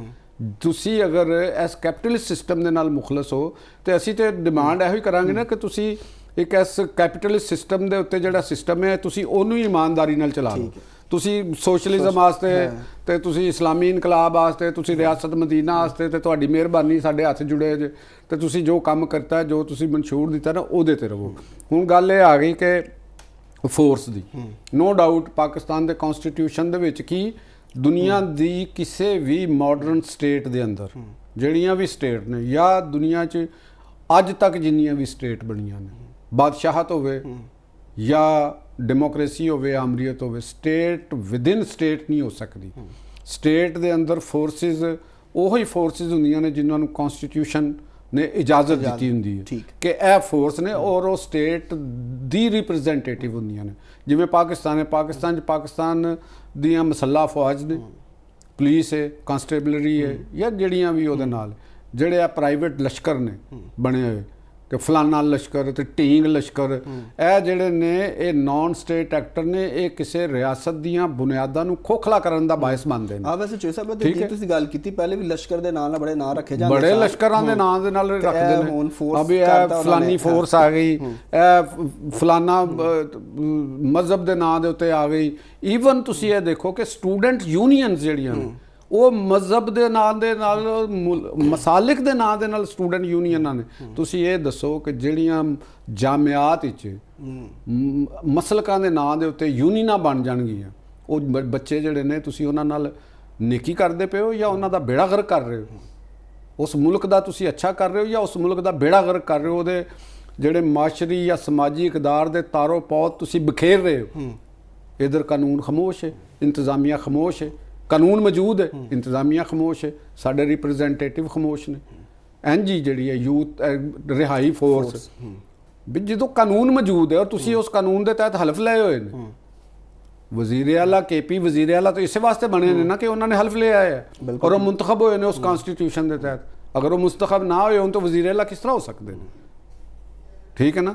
उन्होंने सरकारी खजाने च ਉਹਨਾਂ ਦੀ ਮਿਨਿਸਟਰੀ ਨੂੰ, ਉਹਨਾਂ ਦੇ ਵਜ਼ੀਰ ਆਲਾ ਨੂੰ ਪੈਸੇ ਮਿਲਦੇ ਨੇ, ਉਹਨਾਂ ਨੂੰ ਤਨਖਾਹਾਂ ਦਿੱਤੀਆਂ ਜਾ ਰਹੀਆਂ ਨੇ। ਕਾਬੀਨਾ 'ਚ ਵੀ ਨਵੇਂ ਅਰਕਾਨ ਵੀ ਸ਼ਾਮਲ ਕਰਨ ਲੱਗੇ ਨਵੇਂ, ਚਲੋ ਜੀ ਇਹ ਉਹਨਾਂ ਦਾ ਰਾਈਟ ਹੈਗਾ, ਉਹ ਆਪਣੇ ਨਵੇਂ ਅਰਕਾਨ ਰੱਖ ਸਕਦੇ ਨੇ, ਉਹ ਰੱਖਣ ਅਗਰ ਜ਼ਰੂਰਤ ਸਮਝਦੇ ਨੇ, ਇਹਦੇ 'ਚ ਕੋਈ ਇਤਰਾਜ਼ ਨਹੀਂ, ਕਾਨੂੰਨ ਨੇ ਉਹਨਾਂ ਨੂੰ ਇਜਾਜ਼ਤ ਦਿੱਤੀ। ਇਤਰਾਜ਼ ਤੇ ਕੋਈ ਨਹੀਂ, ਕਿਉਂਕਿ ਬਾਨੀ PTI ਆਪ ਕਹਿੰਦੇ ਸਨ ਕਾਬੀਨਾ ਮੁਖਤਸਰ ਹੋਣੀ ਚਾਹੀਦੀ। ਉਹ ਬਾਨੀ ਜਾਣੇ ਤੇ ਉਹਦੇ ਬੱਚੇ ਜਾਣਨ ਤੇ ਉਹਦਾ ਸਾਡਾ ਤੇ ਕੰਮ ਨਹੀਂ ਨਾ। ਅਗਰ ਕਾਨੂੰਨ ਇਜਾਜ਼ਤ ਦਿੰਦਾ ਹੈ ਤੇ ਉਹ ਠੀਕ ਹੈ। ਤੇ ਗੱਲ ਹੈਗੀ ਕਿ ਕਾਨੂੰਨ ਉਹ ਕਿਸ ਤਰੀਕੇ ਦੇ ਨਾਲ ਫੋਰਸ ਦੇ ਜ਼ਰੀਏ ਕਹਿੰਦੇ ਨੇ ਜੀ ਅਸੀਂ, ਤੁਸੀਂ ਕਿਹਾ ਜੇਲ੍ਹ ਦੇ ਉੱਤੇ ਹਮਲਾ ਕਰਨਾ, ਤੁਸੀਂ ਕਿਹਾ ਆਪਣੇ ਮੁਖਾਲਫੀਨ ਦੇ ਉੱਤੇ ਹਮਲਾ ਕਰਨਾ। ਅਗਰ ਤੁਸੀਂ ਇਹ ਕੰਮ ਕਰੋਗੇ ਤੇ ਤੁਹਾਡੇ ਨਾਲ ਉਸੇ ਤਰੀਕੇ ਨਾਲ ਨਿਪਟਿਆ ਜਾਏਗਾ, ਫਿਰ ਜਿਸ ਤਰ੍ਹਾਂ ਐਂਟੀ ਸਟੇਟ ਕੂਵਤਾਂ ਨਾਲ ਨਿਪਟਿਆ ਜਾਂਦਾ। ਫਿਰ ਤੁਸੀਂ ਰੋਵੋਗੇ, ਫਿਰ ਕਹੋਗੇ ਕਿ ਅਗਰ ਪੁਲਿਸ ਹमें ਮਾਰੇਗੀ ਤਾਂ ਹਮ ਇਨਕਲਾਬ ਕੈਸੇ ਲੈ ਕੇ ਆएंगे, ਫਿਰ ਤੁਸੀਂ ਇਹ ਨਾਰਾ ਮਾਰੋਗੇ। ਤੇ ਇਸ ਵਾਸਤੇ ਇਹ ਜਿਹੜੀ PTI ਦੀ ਜਿਹੜੀ ਇੱਕ ਖਾਸ ਮੈਂਟੈਲਿਟੀ ਹੈਗੀ ਹੈ, ਜਿਹੜੇ ਇਹ ਲੋਕ ਜਿਸ ਤਰ੍ਹਾਂ ਦੀ ਇੱਕ ਤਬਕੇ ਦੇ ਨਾਲ ਜਿਸ ਤਰ੍ਹਾਂ ਦਾ ਇਹਨਾਂ ਦੀ ਤਰਬੀਅਤ ਹੈ ਜਿਹੜੀ ਮੈਂ ਲੱਗ ਰਿਹਾ ਵਾਂ, ਤੇ ਇਹਨਾਂ ਨੂੰ ਗਰਾਊਂਡ ਰਿਐਲਿਟੀਜ਼ ਦਾ ਇਲਮ ਨਹੀਂ ਹੈਗਾ। ਅਗਰ ਕੁਝ ਲੋਕਾਂ ਨੂੰ ਇਲਮ ਹੈਗਾ ਤੇ ਉਹ ਫਿਰ ਇੱਕ ਹੱਦ ਤੋਂ ਜ਼ਿਆਦਾ ਕਲੈਵਰ ਨੇ, ਜਿਹੜੇ ਪਾਕਿਸਤਾਨ ਦੇ ਸਿਸਟਮ ਨੂੰ ਡਿਰੇਲ ਕਰਨਾ ਚਾਹੁੰਦੇ ਨੇ, ਪਾਕਿਸਤਾਨ ਦੀ ਸਮਾਜੀ ਕਦਰਾਂ ਨੂੰ ਖਰਾਬ ਕਰਨਾ ਚਾਹੁੰਦੇ ਨੇ। ਦੇਖੋ ਉਹਨਾਂ ਦਾ ਪਸਮਾਨਦਾ ਸੂਬਾ ਹੈ KP ਦਾ, ਪਸਮਾਨਦਾ ਸੂਬਾ ਬਜਾਏ ਉਸ ਦੇ ਕਿ ਉੱਥੋਂ ਦੀ ਤਰੱਕੀ ਵਾਸਤੇ ਕੋਈ ਕੰਮ ਕਰਨ। ਸੂਬਾਈ ਹਕੂਮਤ ਜਿਹੜੀਆਂ ਜ਼ਿੰਮੇਵਾਰੀਆਂ ਅਦਾ ਕਰਦੀਆਂ ਨੇ, ਤੁਸੀਂ ਦੇਖੋ ਨਾ ਕਿ KP ਦੇ ਵਿੱਚ ਚਲੇ ਜਾਓ, ਕੋਈ ਵੱਡੀ ਤੁਸੀਂ ਖੁਦ ਜਾ ਕੇ ਦੇਖ ਲਓ ਕਿ ਉੱਥੇ ਤੁਹਾਨੂੰ ਬਗੈਰ ਨੰਬਰ ਪਲੇਟਾਂ ਤੋਂ ਮੋਟਰਸਾਈਕਲਾਂ ਦੇ ਨੰਬਰ ਪਲੇਟ ਤੁਹਾਨੂੰ ਨਹੀਂ ਮਿਲਣਗੇ, ਰਕਸ਼ਿਆਂ ਦੇ ਨੰਬਰ ਤੁਹਾਨੂੰ ਕੋਈ ਨਹੀਂ ਮਿਲਣਗੇ, ਗੱਡੀਆਂ ਦੇ ਨੰਬਰ ਕੋਈ ਨਹੀਂ ਮਿਲਣਗੇ, ਟਰੈਕਟਰ ਟਰਾਲੀਆਂ ਦਾ ਤੇ ਨੰਬਰ ਅੱਲਾ ਦੇ ਫਜ਼ਲ ਨਾਲ ਹੈ ਹੀ ਨਹੀਂ ਨਾ। ਸਵਾਏ ਤੁਹਾਨੂੰ ਪਿਸ਼ਾਵਰ ਦੇ ਜਾਂ ਚੰਦ ਸ਼ਹਿਰਾਂ 'ਚ ਮਿਲ ਜਾਏਗਾ, ਬਾਕੀ ਪੂਰੇ ਬਲੋਚਿਸਤਾਨ 'ਚ ਚਲੇ ਜਾਓ ਤੇ ਵਜ਼ੀਰਸਤਾਨ ਤੇ ਇੱਧਰ ਘੁੰਮ ਜਾਓ, ਤੁਹਾਨੂੰ ਬਗੈਰ ਨੰਬਰਾਂ ਤੋਂ ਮਿਲਣਗੇ। ਔਰ ਮਜ਼ੇਦਾਰ ਦੀ ਗੱਲ ਹੈ ਕਿ ਉੱਥੇ ਐਕਸਾਈਜ਼ ਐਂਡ ਟੈਕਸੇਸ਼ਨ ਡਿਪਾਰਟਮੈਂਟ ਮੌਜੂਦ ਹੈ, ਉਹਦੇ ਮੁਲਾਜ਼ਮ ਮੌਜੂਦ ਨੇ, ਉਹਨਾਂ ਨੂੰ ਸੈਲਰੀਆਂ ਜਾ ਰਹੀਆਂ ਨੇ। ਉਹਨਾਂ ਨੂੰ ਪੁੱਛੋ ਕਿ ਭਾਈ ਜਾਨ ਤੁਸੀਂ ਕੰਮ ਕੀ ਕਰ ਰਹੇ ਹੋ, ਇੱਥੇ ਟੈਕਸ ਕਾਹਦਾ ਇਕੱਠਾ ਕਰ ਰਹੇ ਹੋ? ਨਾ ਨੰਬਰ ਪਲੇਟ ਦਾ ਟੈਕਸ ਹੈ, ਨਾ ਗੱਡੀ ਦੀ ਰਜਿਸਟ੍ਰੇਸ਼ਨ ਹੈ, ਤੇ ਤੁਹਾਡੇ ਕੋਲ ਰੈਵਨਿਊ ਫਿਰ ਉੱਤੋਂ ਕਹਿੰਦੇ ਸਾਨੂੰ ਪੈਸੇ ਨਹੀਂ ਹੈਗੇ ਸਾਡੇ ਕੋਲ। ਹਾਊਸ ਟੈਕਸ ਕਿੰਨੇ ਲੱਗਦੇ ਨੇ ਉੱਥੇ, ਮਕਾਨਾਂ ਤੇ ਕਿੰਨੇ ਟੈਕਸ ਲੱਗਦੇ ਨੇ। ਸੂਰਤ ਹਾਲ ਵੀ ਖਰਾਬ ਹੈ ਨਾ। ਅੱਜ ਦੀ ਵੀ ਖਬਰ ਦਹਿਸ਼ਤਗਰਦੀ ਨਾਲ ਤੁਸੀਂ ਨਹੀਂ ਨਿਪਟ ਸਕਦੇ। ਦਹਿਸ਼ਤਗਰਦੀ ਦੇ ਮਸਾਇਲ ਨੇ, ਅੱਜ ਬਾਰਿਸ਼ਾਂ ਹੋਈਆਂ ਨੇ ਉੱਥੇ ਤੇ ਅਫਸੋਸਨਾਕ ਉੱਥੇ ਹਾਲਾਤ। ਹਰ ਬਾਰਿਸ਼ ਵਿੱਚ ਉੱਥੇ ਇੰਝ ਹੀ ਹੁੰਦਾ ਜੇ। ਦੇਖੋ ਇਸਲਾਮਾਬਾਦ ਵਿੱਚ ਜਿਹੜਾ ਕਿੰਨਾ ਅਫਸੋਸਨਾਕ ਵਾਕਿਆ ਹੋਇਆ, ਜਿਹੜਾ ਇੱਕ ਉੱਥੇ ਸਰਮਾਇਆਦਾਰ ਇੱਕ ਵੱਡਾ ਰਿਫਾਰਮ ਹਾਊਸ ਜੋ ਉਹਨਾਂ ਦਾ ਮਰਡਰ ਹੋਇਆ, ਉਹ ਜਿਹੜੇ ਬੰਦੇ ਉਹਨਾਂ ਦੇ ਕਾਤਲ ਜਿਹੜੇ ਗ੍ਰਿਫਤਾਰ ਹੋਏ ਨੇ ਉਹ ਸਾਰੇ KP ਚੋਂ ਹੋਏ ਨੇ। ਔਰ ਇਸਲਾਮਾਬਾਦ ਪੁਲਿਸ ਫੜ ਕੇ ਲਿਆਈ, ਉੱਥੋਂ ਦੀ ਪੁਲਿਸ ਦੇ ਤਾਮਨ ਨਾਲ। ਉਹਨਾਂ 'ਚ ਕੁਝ ਅਫਗਾਨ ਨੇ, ਕੁਝ ਉੱਥੋਂ ਦੇ ਮੁਕਾਮੀ ਨੇ। ਮਨਸੂਰ ਖਾਨ ਗੈਂਗ ਕੋਈ ਉੱਥੋਂ ਦਾ, ਤੇ ਉਹਨਾਂ ਨੂੰ ਕਹਿੰਦੇ ਨੇ ਬੁਲਟ ਪ੍ਰੂਫ ਜੈਕਟ ਗੈਂਗ। ਤੇ ਵਜ਼ੀਰ ਆਲਾ ਸਾਹਿਬ ਹੋਰਾਂ ਨੂੰ ਇਹਦੇ ਤੇ ਖੁਦ ਆਪਣੇ ਸੋਚੋ। ਉੱਥੋਂ ਦੇ ਜਿਹੜੀ ਕੈਬਨਿਟ ਦੇ ਮਿਨਿਸਟਰ ਨੇ ਉਹ ਸਾਹ ਨਹੀਂ ਲੈਂਦੇ ਪੰਜਾਬ ਤੇ ਤਨਕੀਦ ਕਰਨ ਵਾਸਤੇ, ਫੈਡਰੇਸ਼ਨ ਤੇ ਤਨਕੀਦ ਕਰਨ ਵਾਸਤੇ, ਆਪਣੇ ਆਪ ਨੂੰ ਮਜ਼ਲੂਮ ਬਣਾਉਣ ਦੇ ਉੱਤੇ। ਤੇ ਜਿਹੜਾ ਕੰਮ ਹੈ ਉਹ ਕਿਹਨਾਂ ਨੇ ਕਰਨਾ ਹੈ ਜੀ? ਆਇਨ ਨੇ ਜਿਹੜਾ ਤੁਹਾਨੂੰ ਮੈਂਡੇਟ ਦਿੱਤਾ ਹੋਇਆ ਹੈ, ਜਿਹੜਾ ਤੁਹਾਨੂੰ ਕਾਨੂੰਨ ਨੇ ਮੈਂਡੇਟ ਦਿੱਤਾ ਹੈ, ਅਗਰ ਉਹ ਡਕੈਤ ਉੱਥੋਂ ਫੜੇ ਗਏ ਨੇ, ਕਾਤਲ ਉੱਥੋਂ ਫੜੇ ਗਏ ਨੇ, ਤੁਹਾਨੂੰ ਉਹਨਾਂ ਦੇ ਨਾਲ ਹੋਰ ਵੀ ਤੇ ਬਹੁਤ ਸਾਰੇ ਲੋਕ ਹੋਣਗੇ ਨਾ। ਬਿਲਕੁਲ, ਤੁਸੀਂ ਉਹਨਾਂ ਦੇ ਬਾਰੇ 'ਚ ਕਿਉਂ ਨਹੀਂ ਗ੍ਰਿਫਤਾਰੀਆਂ ਕਰਦੇ? ਛੋਟਾ ਸੂਬੇ ਦਾ ਮਤਲਬ ਇਹ ਥੋੜ੍ਹਾ ਹੈਗਾ ਕਿ ਤੁਸੀਂ ਆਪਣੇ ਮੁਲਕ ਆਪਣੇ ਸੂਬੇ ਦੇ ਅੰਦਰ ਆਪਣੀਆਂ ਜ਼ਿੰਮੇਵਾਰੀਆਂ ਨਾ ਪੂਰੀਆਂ ਕਰੋ, ਉੱਥੇ ਕਾਤਲਾਂ ਨੂੰ ਆਜ਼ਾਦੀ ਹੋਵੇ, ਉੱਥੇ ਜੋ ਜੇਬ ਕਤਰਾ ਉਹਨੂੰ ਆਜ਼ਾਦੀ ਹੋਵੇ, ਗੱਡੀਆਂ ਚੋਰੀ ਉੱਥੇ ਚਲੀਆਂ ਜਾਣ ਤੇ ਕਿਸੇ ਨੂੰ ਕੋਈ ਪਤਾ ਨਹੀਂ। ਤੇ ਇਸ ਤਰ੍ਹਾਂ ਦਾ ਕੰਮ ਨਹੀਂ ਮੁਲਕ ਦੇ ਵਿੱਚ ਚੱਲਦਾ। ਦੁਨੀਆ ਦੇ ਛੋਟੇ ਤੋਂ ਛੋਟੇ ਮੁਲਕ ਦੇ ਅੰਦਰ ਅਗਰ ਦੇਖੋ ਉੱਥੇ ਅਮਰੀਕਾ ਦੇ ਵਿੱਚ ਅਗਰ ਛੋਟੀ ਤੋਂ ਛੋਟੀ ਰਿਆਸਤ ਵੀ ਹੈ ਨਾ, ਤੇ ਉੱਥੇ ਵੀ ਅਮਨ ਉਹ ਅਮਾਨ ਹੈ, ਉੱਥੋਂ ਦੀ ਵੀ ਜ਼ਿੰਮੇਵਾਰੀ ਪੂਰੀ। ਠੀਕ ਹੋ ਗਿਆ ਚੋ ਸਾਹਿਬ, ਇਹ ਤਾਂ ਹੋ ਗਿਆ ਔਨ ਗਰਾਊਂਡ। ਠੀਕ ਹੈ, ਕਿਉਂਕਿ ਅਸੀਂ ਸਿਆਸੀ ਇਸਤਹਿਕਾਮ ਦੇ ਉੱਤੇ ਗੱਲ ਕਰ ਰਹੇ ਤੇ ਸੋਸ਼ਲ ਮੀਡੀਆ ਤੇ ਵੀ ਇੱਕ ਚੋ ਸਾਹਿਬ ਬੜਾ ਤੂਫਾਨ ਹੈ। ਔਰ ਉੱਥੇ ਜਿਹੜੇ ਨੈਰੇਟਿਵਸ ਨੇ ਡਿਫਰੈਂਟ ਕਿਸਮ ਦੇ ਉਹ ਫਲੋਟ ਕੀਤੇ ਜਾਂਦੇ ਨੇ। ਹਰ ਕੋਈ ਜਿਹੜੀ ਗੱਲ ਹੁੰਦੀ ਉਹਦੇ ਤੇ ਇੱਕ ਫੇਕ ਔਰ ਨਿਊਜ਼ ਔਰ ਡਿਸਇਨਫੋਰਮੇਸ਼ਨ ਵਗੈਰਾ ਜਿਹੜੀ ਮਿਸ ਇਨਫੋਰਮੇਸ਼ਨ ਫੈਲਾਈ ਜਾਂਦੀ ਹੈ। ਤੇ ਇਸ ਵਕਤ ਸਿਆਸੀ ਇਸਤਹਿਕਾਮ ਵਾਸਤੇ ਸੋਸ਼ਲ ਮੀਡੀਆ ਜਿਹੜਾ ਵੇ ਉਹਨੂੰ ਅਸੀਂ ਕਿਸ ਤਰੀਕੇ ਨਾਲ ਜ਼ਿੰਮੇਦਾਰ ਨਹੀਂ? ਦੇਖੋ ਇਹ ਗੱਲ ਜਿਹੜੀ ਹੈ ਨਾ ਬੜੀ ਇੰਪੋਰਟੈਂਟ ਹੈਗੀ ਹੈ। ਇਹਦੇ 'ਚ ਕੁਝ ਸਾਡੇ ਆਪਣੇ ਸਾਥੀ ਵੀ ਸ਼ਾਇਦ ਸਾਡੀ ਗੱਲ ਨੂੰ ਨਾਰਾਜ਼ ਹੋਣਗੇ ਤੇ ਇਜ਼ਹਾਰੇ ਰਾਏ ਦੀ ਗੱਲ ਦੇ ਉੱਤੇ ਵੀ ਆ ਜਾਂਦੀ ਹੈ। ਉਹਦੇ 'ਚ ਮੇਰਾ ਇਜ਼ਹਾਰੇ ਰਾਏ ਦਾ ਅਸੀਂ ਹਾਮੀ ਹਾਂ। ਇਹ ਗੱਲ ਨਹੀਂ ਕਿ ਵੀ ਇਜ਼ਹਾਰੇ ਰਾਏ ਆਜ਼ਾਦੀ ਹੋਣੀ ਚਾਹੀਦੀ ਹੈ, ਲੇਕਿਨ ਹਰ ਆਜ਼ਾਦੀ ਉਹ ਮਸ਼ਰੂਤ ਹੁੰਦੀ ਹੈ। ਠੀਕ ਹੈ ਨਾ। ਕੋਈ ਐਸੀ ਦੁਨੀਆ ਦੇ ਵਿੱਚ ਆਜ਼ਾਦੀ ਨਹੀਂ ਜਿਹੜੀ ਮਸ਼ਰੂਤ ਨਾ ਹੋਵੇ। ਠੀਕ ਹੈ ਨਾ ਜੀ। ਮੇਰਾ ਸੱਚ ਹੋ ਸਕਦਾ ਹੈ ਕਿ ਉਹ ਤੁਹਾਡੀ ਨਜ਼ਰ 'ਚ ਸੱਚ ਨਾ ਹੋਵੇ। ਅਸੀਂ ਜਿਸ এনवायरमेंट 'ਚ ਰਹਿ ਰਹੇ ਹਾਂ ਉੱਥੇ ਦਾ ਸੱਚ ਹੋ ਸਕਦਾ ਯੂਰਪੀਅਨ ਸੁਸਾਇਟੀ ਦੇ ਵਿੱਚ ਉਹ ਸੱਚ ਨਾ ਸਮਝਿਆ ਜਾ ਰਿਹਾ ਹੋਵੇ। ਠੀਕ ਹੈ ਨਾ। ਤੇ ਗੱਲ ਹੈਗੀ ਕਿ ਤੁਸੀਂ ਆਜ਼ਾਦੀ ਉਨੀ ਹੀ ਯੂਜ਼ ਕਰਨੀ ਹੈ ਜਿੰਨੀ ਤੁਹਾਨੂੰ ਮਾਸ਼ਰੇ ਦੀਆਂ ਕਦਰਾਂ ਇਜਾਜ਼ਤ ਦਿੰਦੀਆਂ ਨੇ। ਸਾਡੀਆਂ ਮਜ਼ਹਬੀ ਤਾਲੀਮਾਤ ਔਰ ਮਸਲਕੀ ਜਿਹੜੀਆਂ ਲੋਕਾਂ ਦੀ ਜਿਹੜੀ ਜਜ਼ਬਾਤ ਹੈ ਉਹਨਾਂ ਦਾ ਸਾਹਮਣੇ ਰੱਖਣਾ, ਉਹਨਾਂ ਦੀ ਰਿਸਪੈਕਟ ਕਰਨੀ, ਉਹਨਾਂ ਨੂੰ ਕਰਨੀ। ਸਿਨਫੀ ਮਾਮਲਾਤ ਯਾਨੀ ਜੈਂਡਰ ਡਿਫਰੈਂਸ ਯਾਨੀ ਖਵਾਤੀਨ ਦੇ ਹਵਾਲੇ ਨਾਲ ਮਰਦਾਂ ਦੇ ਹਵਾਲੇ ਨਾਲ ਅਸੀਂ ਸਾਰੇ ਮਾਵਾਂ ਭੈਣਾਂ ਨੇ। ਇਹ ਤਾਂ ਨਹੀਂ ਕਿ ਮੇਰੀ ਮਾਂ ਤੇ ਮੇਰੀ ਮਾਂ ਹੈ ਤੇ ਬਾਕੀ ਦੀ ਮਾਂ ਸਾਡੀ ਨਹੀਂ ਮਾਂ, ਅਸੀਂ ਉਹਦੀ ਜਿਸ ਤਰ੍ਹਾਂ ਮਰਜ਼ੀ ਤੋਹੀਨ ਕਰੀ ਜਾਈਏ ਜਾਂ ਉਹਦੇ ਬਾਰੇ ਜਿਸ ਤਰ੍ਹਾਂ ਮਰਜ਼ੀ ਜੁਮਲੇ ਕੱਸ ਦਈਏ ਤੇ ਕੋਈ ਡਰ ਨਹੀਂ, ਕਿਉਂਕਿ ਸਾਡਾ ਉਹਦੇ ਨਾਲ ਰਿਸ਼ਤਾ ਨਹੀਂ। It's not good thing. ਇਹ ਕਾਨੂੰਨ ਨਹੀਂ ਇਜਾਜ਼ਤ ਦਿੰਦਾ। ਕਾਨੂੰਨ ਤੁਹਾਨੂੰ ਰਿਸਪੈਕਟ ਦਿੰਦਾ ਹੈ ਕਿ ਅਗਰ ਸਿਨਫ ਮੁਖਾਲਫ ਹੈ, ਕੋਈ ਵੀ ਸਿਨਫ ਹੈ, ਤੁਹਾਨੂੰ ਬੋਲਦੇ ਹੋਏ ਲਿਖਦੇ ਹੋਏ ਗੁਫ਼ਤਗੂ ਕਰਦੇ ਹੋਏ ਤੁਹਾਨੂੰ ਹਿਫਜ਼ ਮਰਾਤਬ ਦਾ ਖਿਆਲ ਰੱਖਣਾ, ਤਸ਼ਬੀਹਾਤ ਉਹ ਇਸਤਾਰੇ ਇਸਤੇਮਾਲ ਕਰਦੇ ਹੋਏ ਤੁਹਾਨੂੰ ਚੀਜ਼ਾਂ ਦੀ ਡਿਗਨਿਟੀ, ਉਸ ਚੀਜ਼ਾਂ ਦਾ ਦੀ ਜਿਹੜਾ ਕੱਦ ਕਾਠ ਹੈ ਉਸ ਹਵਾਲੇ ਨਾਲ ਮੱਦੇ ਨਜ਼ਰ ਰੱਖਣਾ ਪਏਗਾ ਬੋਲਣ ਵਾਲੇ ਨੂੰ। ਔਰ ਸੋਸ਼ਲ ਮੀਡੀਆ ਦੇ ਉੱਤੇ ਜਿਹੜੀ ਲਾ ਮੁਹਾਲਾ ਬਿਲਾ ਵਜ੍ਹਾ ਦੀ ਜਿਹੜੀ ਹਰ ਐਰਾ ਗੈਰਾ ਨੱਥੂ ਖੈਰਾ, ਇਹਦਾ ਮਤਲਬ ਇਹ ਨਹੀਂ ਕਿ ਮੈਂ ਉਹ ਨੱਥੂ ਖੈਰੇ ਦੀ ਇਨਸਾਨੀ ਜਿਹੜੀਆਂ ਕਦਰਾਂ ਨੇ ਉਹਦੇ ਖਿਲਾਫ ਹਾਂ, ਲੇਕਿਨ ਉਹ ਨੱਥੂ ਖੈਰਾ ਨੂੰ ਵੀ ਇਲਮ ਹੋਣਾ ਚਾਹੀਦਾ।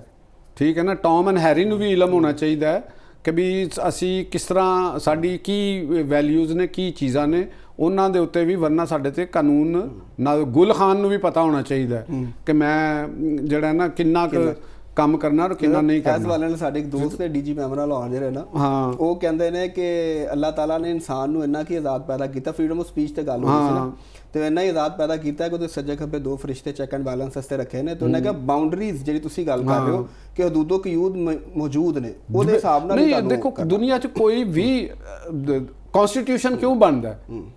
ਵਾਈ ਕਨਸਟੀਟਿਊਸ਼ਨ ਬਣਾਉਣ ਦੀ ਸਾਨੂੰ ਕੀ ਜ਼ਰੂਰਤ ਹੈਗੀ? ਉਹ ਇਸੇ ਵਾਸਤੇ ਬਣਦਾ ਹੈ ਨਾ ਕਿ ਵੀ ਚੀਜ਼ਾਂ ਦਾ ਕਲੀਅਰ ਹੋ ਜਾਵੇ, ਵਾਜ਼ੇ ਹੋ ਜਾਏ ਕਿ ਕਿਸੇ ਨੇ ਕਿਹਨੇ ਕੀ ਕਰਨਾ। ਅਸੀਂ ਆਪਣੇ ਘਰ ਦੇ ਅੰਦਰ ਵੀ, ਅਸੀਂ ਆਪਣੇ ਘਰ 'ਚ ਰਹਿੰਦੇ ਹਾਂ, ਸਾਡੇ ਬੱਚੇ ਨੇ, ਬੱਚੀਆਂ ਨੇ, ਵਾਲਦਾ ਹੈ, ਚਾਚਾ ਹੈ, ਤਾਇਆ ਹੈ, ਆਉਂਦੇ ਤੇ ਹਰ ਇੱਕ ਦੀ ਆਪਣੀ ਆਪਣੀ ਤਕਰੀਮ ਦੇ ਉਹਦੇ ਹਿਸਾਬ ਨਾਲ ਕਰਨੇ। ਤੇ ਗੱਲ ਅਸੀਂ ਕਰ ਰਹੇ ਸੀ ਲਸ਼ਕਰਾਂ ਦੀ। ਪ੍ਰਾਈਵੇਟ ਲਸ਼ਕਰ ਖਾਸ ਤੌਰ ਤੇ ਪਾਕਿਸਤਾਨ ਦੇ ਅੰਦਰ ਜਿਹੜੀਆਂ ਦੀਨ ਦੇ ਨਾਂ ਦੇ ਉੱਤੇ ਤਨਜ਼ੀਮਾਂ ਜਮਾਤਾਂ ਬਣੀਆਂ ਨੇ, ਮਦਾਰਸ ਦੇ ਜ਼ਰੀਏ ਉਹਨਾਂ ਦੇ ਫੰਡਿੰਗ ਜਾਂ ਪੈਸੇ ਲਸ਼ਕਰੀ ਉਧਰ ਵੀ ਆਉਣਾ ਚਾਹੀਦਾ, ਕੱਲਾ ਇਹ ਨਹੀਂ। ਹਾਂਜੀ। ਇਹ ਜਿਹੜੀ ਉਹ ਬਣਾ ਰਹੇ ਨੇ ਨਾ ਇਮਰਾਨ ਖਾਨ ਰਿਹਾਈ ਫੋਰਸ ਵਾਲੇ ਨਹੀਂ। ਅਗਰ ਪਾਕਿਸਤਾਨ ਦੀ ਕਨਸਟੀਟਿਊਸ਼ਨਲ ਕੋਰਟ ਨੇ ਇਹ ਮੈਟਰ ਉਠਾਇਆ ਤੇ ਇਹਦੇ ਉੱਤੇ ਫਿਰ ਫੈਸਲਾ, ਇਹ ਜਿਹੜੇ ਮਜ਼ਹਬ ਦੇ ਨਾਂ ਦੇ ਉੱਤੇ ਜਾਂ ਦੀਨ ਦੇ ਨਾਂ ਦੇ ਉੱਤੇ ਜਿਹੜੀਆਂ ਲਸ਼ਕਰ ਕੁਸ਼ੀਆਂ ਬਣਾ ਰਹੇ ਨੇ, ਲਸ਼ਕਰ ਔਰ ਆਪਣੇ ਉਹਨਾਂ ਦਾ ਵੀ ਉਹਨਾਂ ਦੇ ਪਾਬੰਦੀ ਹੋਣੀ ਚਾਹੀਦੀ, ਉਹਨਾਂ ਦੀ ਫੰਡਿੰਗ, ਉਹਨਾਂ ਦਾ ਫਾਈਨੈਂਸਰ ਕੌਣ ਨੇ ਔਰ ਉਹਨਾਂ ਦੇ ਮਕਾਸਦ ਕੀ ਨੇ, ਵਾਜ਼ੇ ਹੋਣਾ ਚਾਹੀਦਾ ਕਿ ਇੱਕ ਸਟੇਟ ਦੇ ਅੰਦਰ ਤੁਸੀਂ ਲਸ਼ਕਰ ਕਿਉਂ ਬਣਾਇਆ ਹੈ ਇੱਕ ਆਪਣੇ ਵਾਸਤੇ।